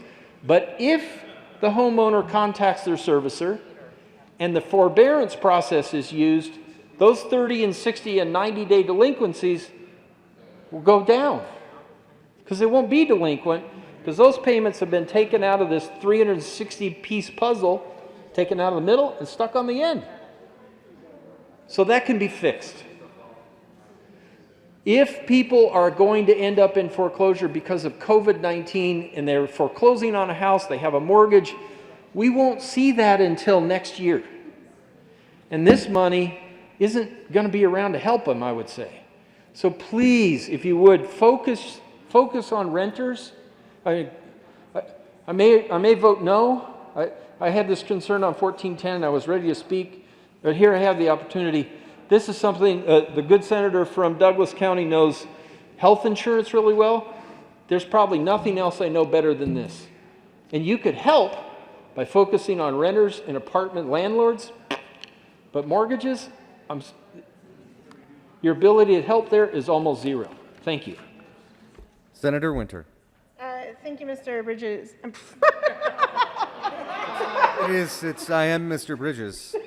I'm also. Just be helped. It's the senator from Cherry Hills, or overlooking Cherry Hills, or the chairman.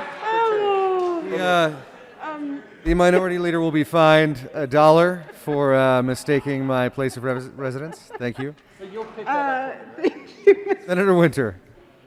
Thank you, Mr. Chair. And I really appreciate those remarks. And this is the Housing Development Grant Funds, which can be used for foreclosure prevention activities.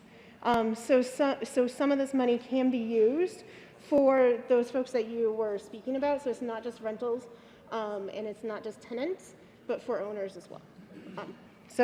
Anyway, I encourage a yes vote on this. Housing is important, but the bulk of this bill, the bulk of this money, the majority of this money is going towards education, and so I hope we can quickly adopt this amendment and then really talk about the education aspects in this bill. Senator Moreno.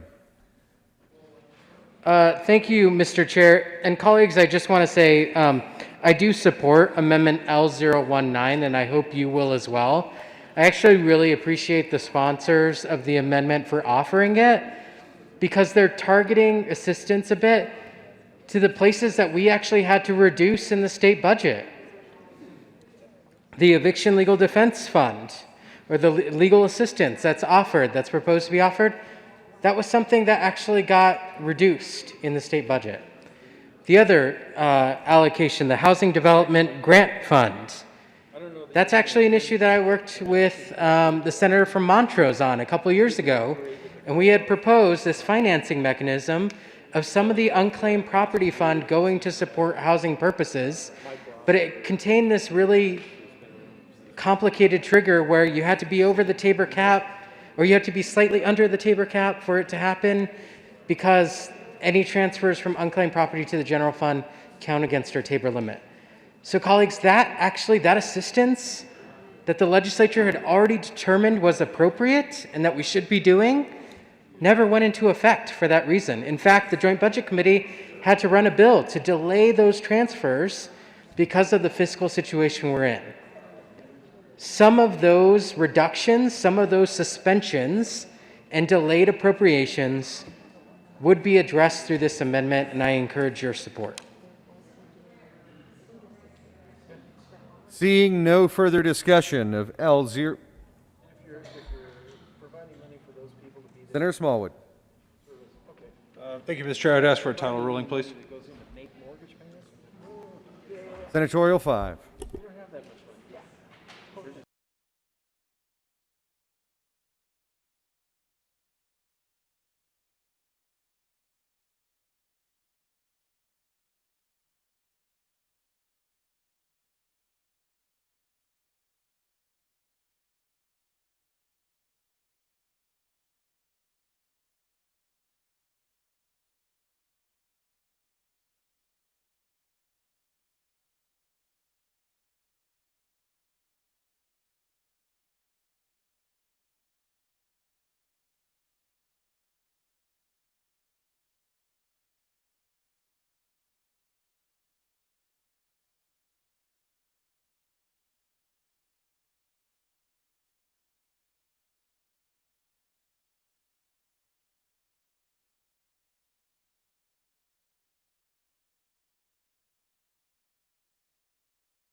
The chair has ruled the amendment does fit under the title, and seeing no further discussion of Amendment L019, the question before us is the adoption of L019. All those in favor say aye. Aye.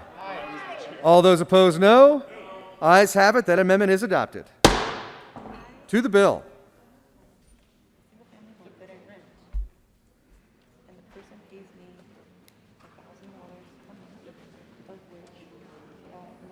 Senator Quorum.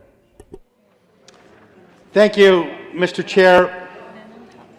It's an honor to talk about this bill today.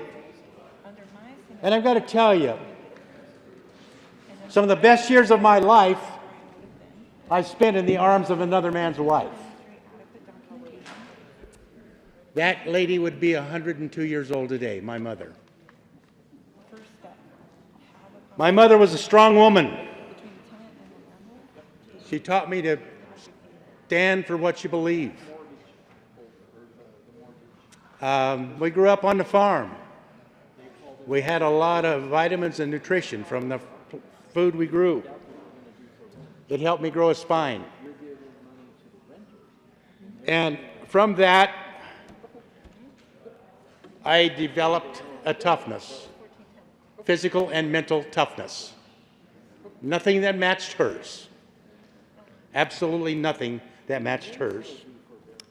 I got to tell you, at 62 years old, she showed up with colon cancer.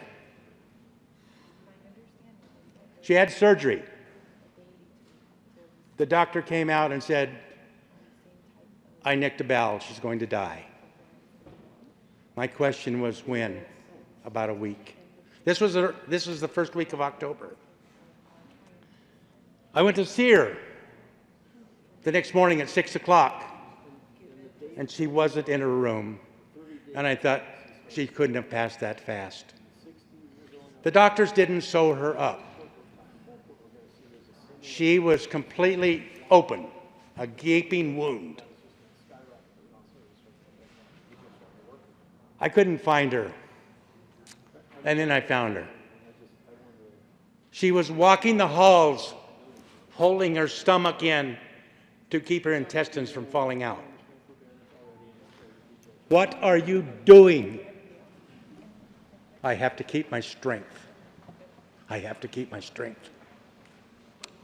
So she wanted to go home. We took her home. Twice a day. I slept nights there. Twice a day, I went in and gloved up and cleaned her out because she was emptying into her stomach cavity. 1 week became 2. 2 weeks became 3. 3 weeks became 4. 4 weeks became 5. 5 weeks became 6. And finally, on the morning of the 7th of January, she passed away. She went in 90 days. Tough, tough, tough. And she told me, don't be afraid. Look the bull in the eye and do what you think is right. And what I believe is right on this situation is putting funding into our rural schools. $30 million a year for 3 years. We can change it. We're not bound by anybody. We can change it. But it wouldn't be the right thing to do. And if you do try to change it, you will find that spine that Mrs. Coram gave me fighting you all the way. I've been told it's not politically wise to take this vote. I don't give a damn. I think it's the right thing to do for our children. Now let's talk about what we're doing here. Let's talk about Tabor. Tabor says if you want more money, you go to the people for it. Isn't that what we're doing? I cannot in good conscience say that it's okay to go to the people and ask for bingo,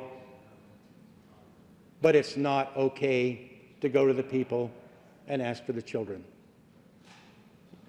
To me, my mother would never forgive me for being hypocritical. Do what you want, vote your conscience, but I'm going to stand for the children of rural Colorado. Seeing no further discussion.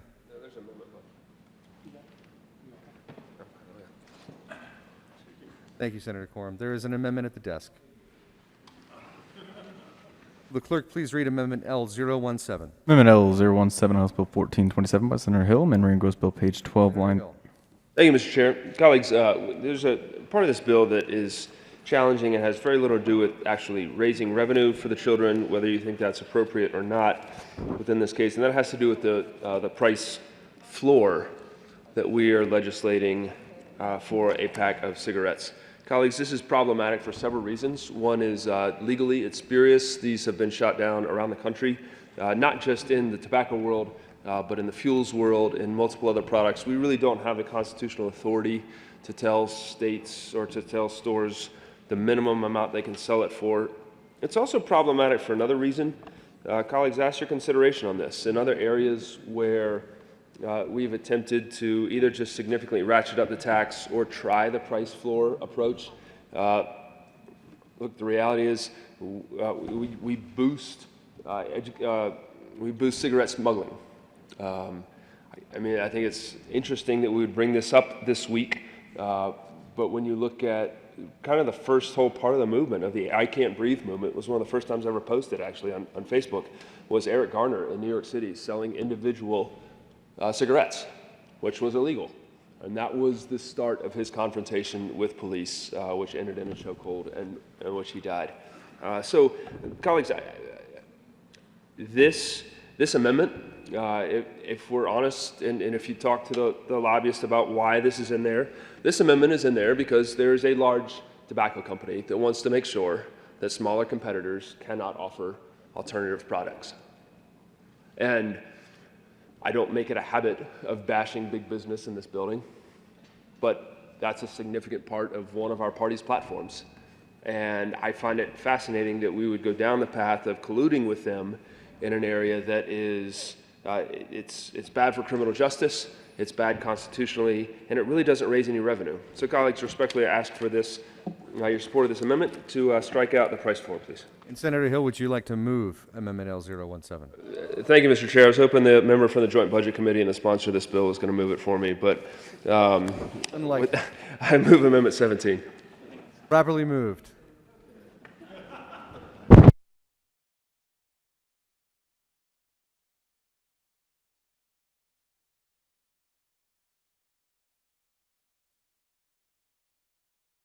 Senator Moreno.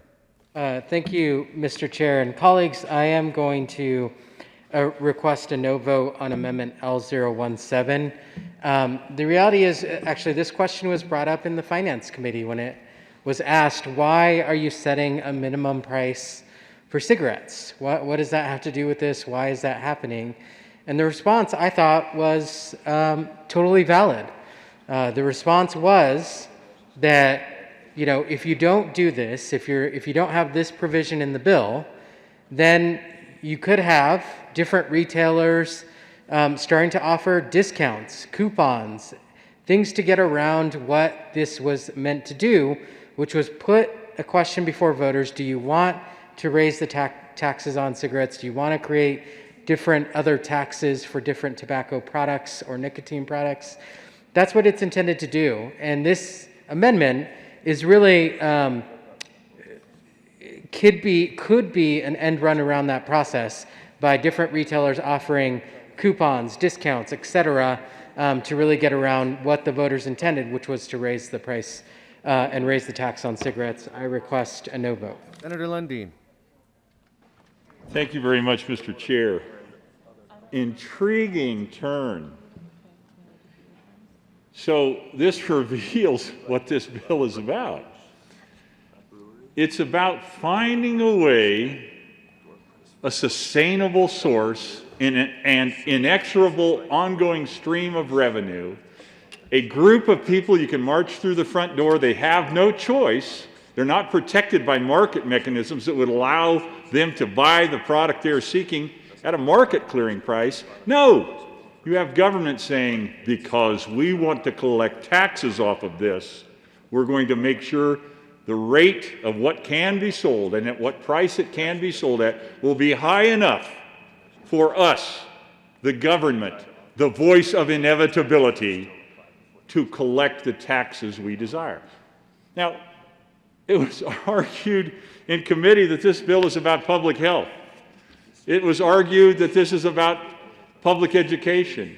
What it clearly is, this bill is about creating a sustainable source of revenue and wandering people through the front door of convenience stores as if they were sheep at a price government controls, as opposed to at a price those people deserve to be able to pay. I urge your support of this. Let market forces protect the people. If the price can go down, let it go down. Why should government say, no, we want our pound of flesh, and it can't be 14 ounces of flesh? We want all 16 ounces. Let the price float down. This is a good amendment. I urge your support. Seeing no further discussion of L0, Senator Tate. Thank you, Mr. Chair. I think I was going to ask the question in committee.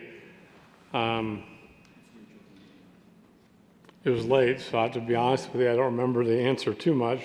But I know that answer about coupons getting around the tax initiative. That doesn't make sense. Your coupons are about competing on price, and that would happen already. And so you somehow coupons would emerge as a result of this initiative without the price. It just doesn't make any sense to me.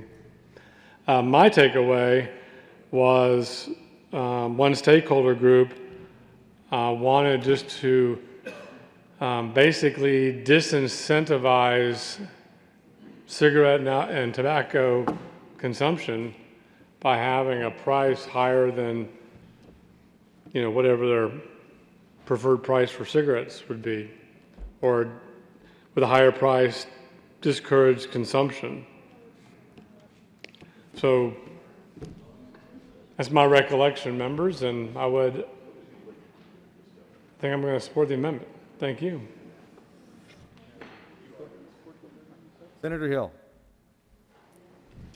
Thank you, Mr. Chair. And colleagues, just to clarify what was said before, the coupons or the discounts, actually, that won't change your tax revenue, because the tax revenue is applied based on the price it's sold for, not for a discount price. So again, that's why I come back and say this doesn't really change the revenue. It doesn't change their ability to do that, and it certainly doesn't change, it won't change the revenue on that front, because it doesn't change the amount that the tax is applied to. Senator Smallwood. Thank you, Mr. Chair. And the good senator from El Paso County sadly took all of my talking points away. So what I would ask instead, because that is the argument that I exactly wanted to hear a response to, why don't we just move on to what this is really about, which is we're going to tell the citizens of Colorado that we are mandating a higher price than what they need to pay. This is going to be the exact moment between now and when next session starts. Every single time that I talk to somebody in the public, this right now, this moment we're in right this second, is going to be how I describe this legislative session. We are mandating to the consumer a minimum price. Everything we've heard about price gouging and charging too much for health insurance and everything's so expensive, rents are too high. But here we are right here and now telling the consumer that we, the brilliant legislators in the state of Colorado, have determined the minimum cost of a product. This is fantastic, colleagues. I'm embarrassed. Thank you, Mr. Chair. Question before us is the adoption of L017. All those in favor say aye. Opposed, no. No. Noes have it. That amendment is lost.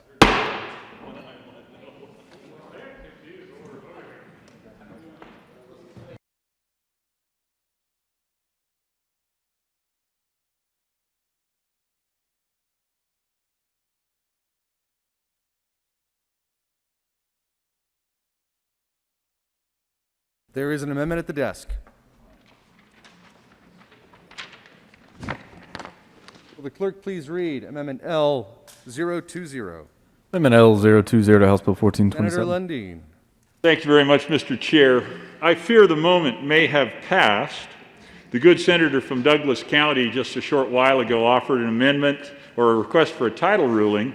We went back over here, had a conference, and the answer to the conference was because this bill is about raising taxes on nicotine products and spending it however we as the state of Colorado choose to spend it, the answer was anything that spends money could fit under the title. So I have moved Amendment L020.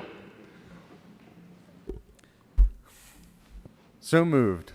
Senator Lundin. Thank you very much. Colleagues, instead of spending the money as the prior amendments or the two amendments ago would have done, moving it into housing relief and so forth, this amendment simply says that the $11,166,000 should be moved to alacrity, and $500,000 also should be moved to alacrity. Mr. Chair, I urge your support of the amendment. Thank you, Senator. It is certainly very humorous, yes. Senator Moreno, at this late hour on this second to last day. Senator Moreno. Thank you, Mr. Chair. My feelings for alacrity aside, I request a no vote on L020. I don't know what you guys got against alacrity. Oh, the question before us is the adoption of Amendment L020. All those in favor say aye. Opposed, no. The noes have it. That amendment is lost. Seeing no further discussion, the question before us is the adoption of House Bill 1427. All those in favor say aye. Opposed, no. Ayes have it. That House bill is adopted.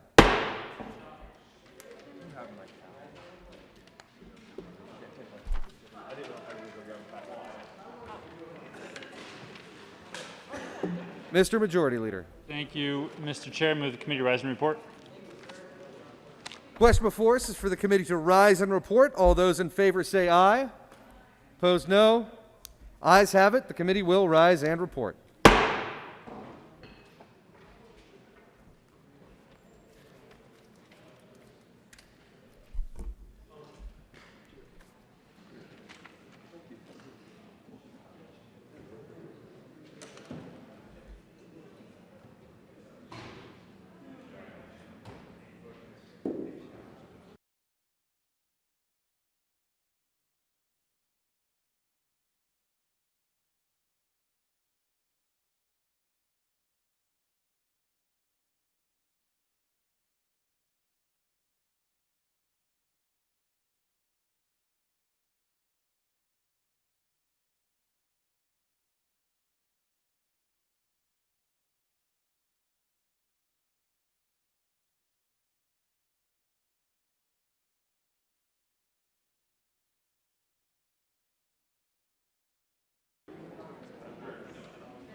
I'm not going to miss.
The Senate will come to order. Senator Bridges. Thank you, Mr. President. The committee has met and had a number of bills under consideration. Will the clerk please read the report? Mr. President, your committee of the whole basically reports that in consideration the following tax bills being the second reading thereof makes the following recommendations thereon. House Bill 1420 is amended. House Bill 1424 is amended. House Concurrent Resolution 1001. House Bill 1014 is amended. House Bill 1410. House Bill 1427 is amended. Passed second read order revised. Placed accounted for the reading of final passage. Senator Bridges. Thank you, Mr. President. I move for the adoption of the report. The motion is the adoption of the committee of the whole report. There is an amendment at the desk. Will the clerk please read Amendment 001? Committee of the Whole Amendment 001 to House Bill 1427. Senator Hill moved to amend the report of the committee of the whole. Show that the following Hill Floor Amendment L017, House Bill 1427 Senator did pass. Senator Hill. Thank you, Mr. President. Colleagues, this was the discussion we had on the price floor for tobacco. Senator Hill, will you please move the amendment? Thank you, Mr. President. I move Committee of the Whole Amendment 001. Colleagues, ask for attention on this, because this is actually a really big deal. This amendment is in there for one reason. This is an amendment where big tobacco wants to crowd out their competition. Doesn't change your taxes. Colleagues, genuinely, I ask for your attention on this. Appreciate it. Doesn't change your taxes. Doesn't affect the fiscal note any more than if we said, hey, we're going to put a price floor on selling a six-pack of beer in Colorado. All we do is crowd out Coors or something else locally. The reality of what's going on in this amendment is that Altria came to the table first and said, hey, we'll work with you to pass a tax. And I get it. In business, you'd rather have predictability than unpredictability. And unpredictability, the ballot box is awful for business. But part of the ask included a price floor to crowd out competition. And colleagues, I am shocked that the sponsors of this bill, that the supporters of this bill would collude with big tobacco to crowd out competition in the market. That's what's going on here. There is no way around it. It harms your chances at the ballot box by having this in here. It harms your chances in court after it happens, and there is no benefit. Colleagues, reject the game out there. Vote what you say you stand for. Vote what you believe in. But there's no way the 35 of us believe in doing the legwork for a big business from out of state to crowd out business in state. Ask for your support on this amendment, Cal 001, to get rid of the price floor. Is there further discussion?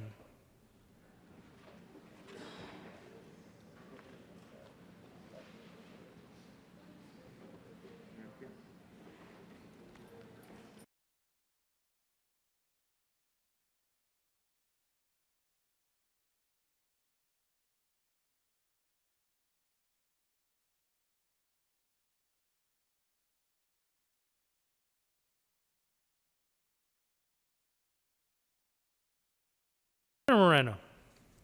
Thank you, Mr. President. Colleagues, as I requested on second reading, I do ask for a no vote on this amendment. And I do want to dispute one thing that was said previously about there being no benefit, because actually the majority of states that impose this type of tobacco tax do actually have a price floor, and there are studies that suggest that it actually does have an effect on lowering the number of people who do utilize tobacco products. Seeing no further discussion, the motion before the body is the adoption of Amendment L001 to the Committee of the Whole report. Are there any no votes? Senators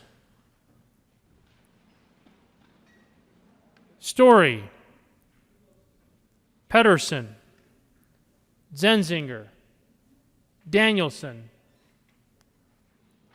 Donovan, Lee, Williams, Todd, Hanson, Winter, Foote, Janal, Moreno, Fields, Majority Leader, Bridges,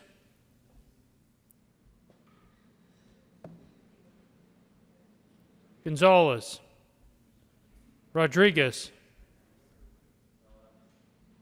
Please add the president. With 14 ayes, 19 no votes, 0 absent, and 2 excused, Amendment 001 is lost.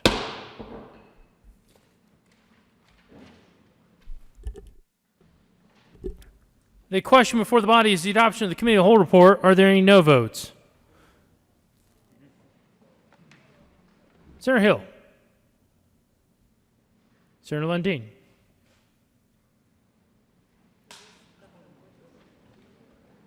Senator Crowder. With 30 ayes, 3 no votes, 0 absent, 2 excused, the committee of the whole report is adopted. House Bill 1420 as amended, House Bill 1424 as amended, HCR 1001, House Bill 1014 as amended, House Bill 1410, House Bill 1427 as amended, passed on second reading, order revised and placed on the calendar for third reading and final passage.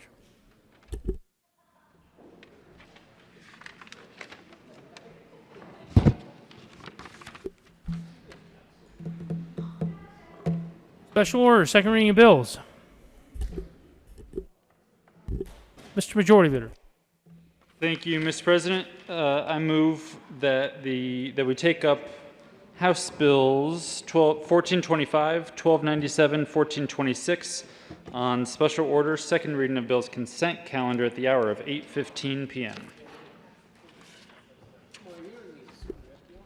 I don't.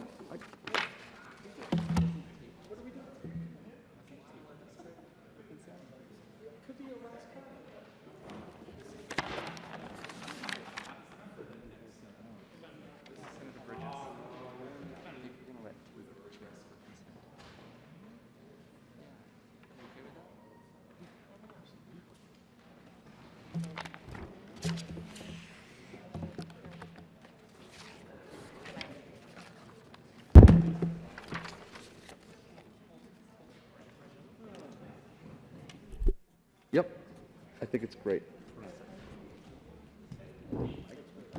What we're about to do.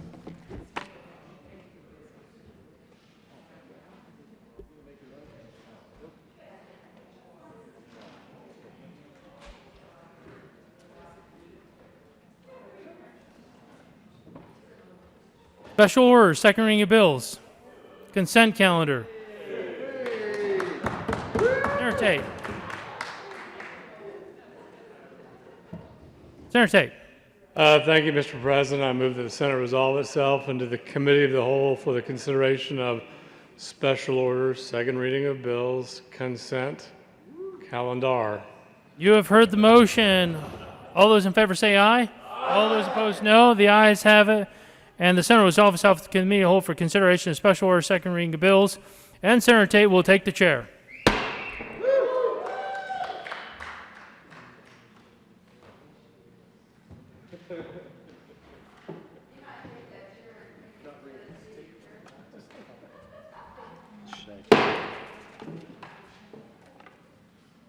The committee.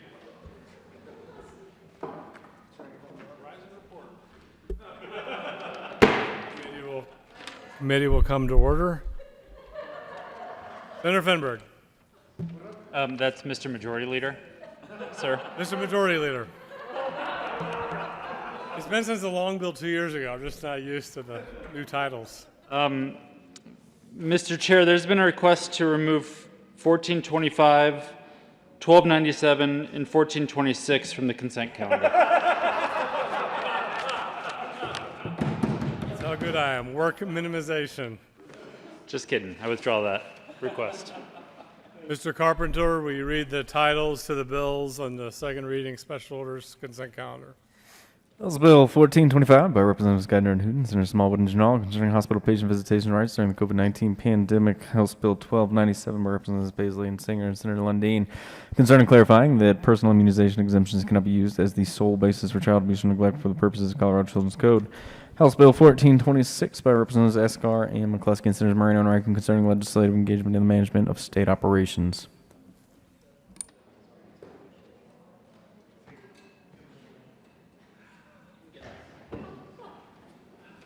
Mr. Majority Leader, we need a motion. Thank you, Mr. Chair. I move for the passage of all the bills and their associated committee reports on the special order second reading of bills consent calendar, which I believe is the final second reading of bills calendar of this session, which includes House Bill 1425, House Bill 1297, and House Bill 1426, along with the Appropriations Committee report. Thank you, Senator. Is there any discussion on the committee report? Seeing none, all those in favor of the committee report, say aye. Aye. All those opposed, no. No. The ayes have it, and the committee report is adopted. Is there any discussion on any of the bills on the second reading of bills consent calendar? Seeing none. The motion for the body is the adoption of all the bills on the consent calendar. All those in favor, please say aye. Aye. All those opposed, no. The ayes have it, and the bills are adopted. Majority Leader Fenberg. Thank you, Mr. Chair. I move the committee rise and report. The motion before the body is to rise and report. All those in favor, please say aye. All those opposed, no. No! The ayes have it, and the committee will rise and report.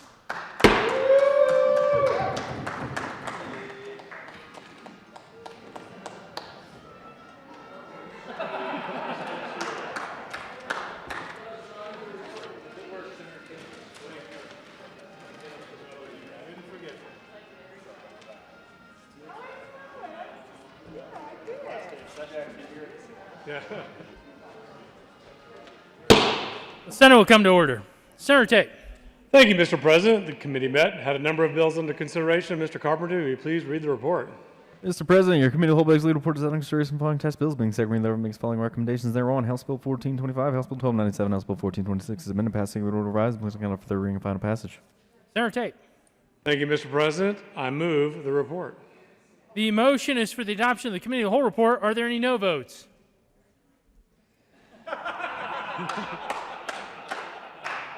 Senator Tate. With 32 ayes and 1 no vote, 0 absent, and 2 excused, the committee of the whole report is adopted.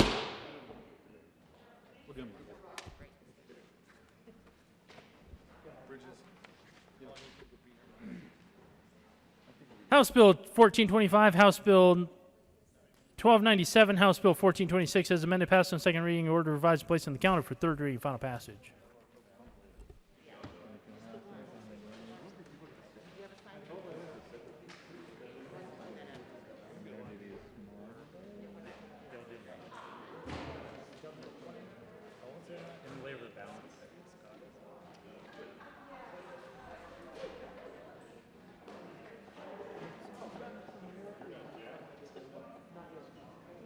Mr. Majority Leader.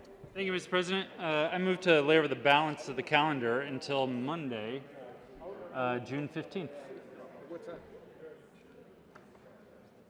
It's just the calendar. You have heard the motion. All those in favor say aye. All those opposed no. The ayes have it, and the balance of the calendar will be laid over until June 15th, Monday.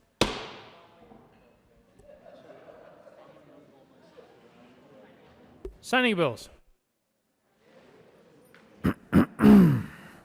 The President has signed Senate Joint Resolution 20.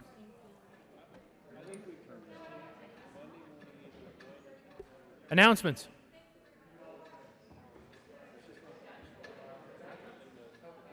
Having no announcements, Mr. Majority Leader.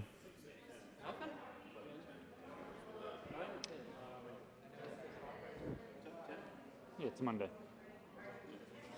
Thank you, Mr. President. Members, thank you for the long day of work. We will convene tomorrow morning at 8 a.m. Monday at 10 a.m. So, Mr. President, for now, do you have an announcement? Yep. Mr. Minority Leader. Thank you, Mr. President. Just understanding the instructions of the Majority Leader will be on the floor at 10, so Minority Caucus will have a 7:30 a.m. caucus meeting. No. Senator Pedersen. Thank you, Mr. President. Members, we're going to do a celebration. We're going to do lunch on Monday outside on the balcony once we're finished. So make sure that I'll keep you updated on that. Get your feedback on food and booze. Mr. Majority Leader. Thank you, Mr. President. I move the Senate adjourn until Monday, June 15th at 10 a.m. Members, thank you for all your work this week. You have heard the motion. All those in favor say aye. All those opposed, no. The ayes have it. The motion is adopted. The Senate will stand in adjournment until 1000 hours on Monday, June 15th, 2020.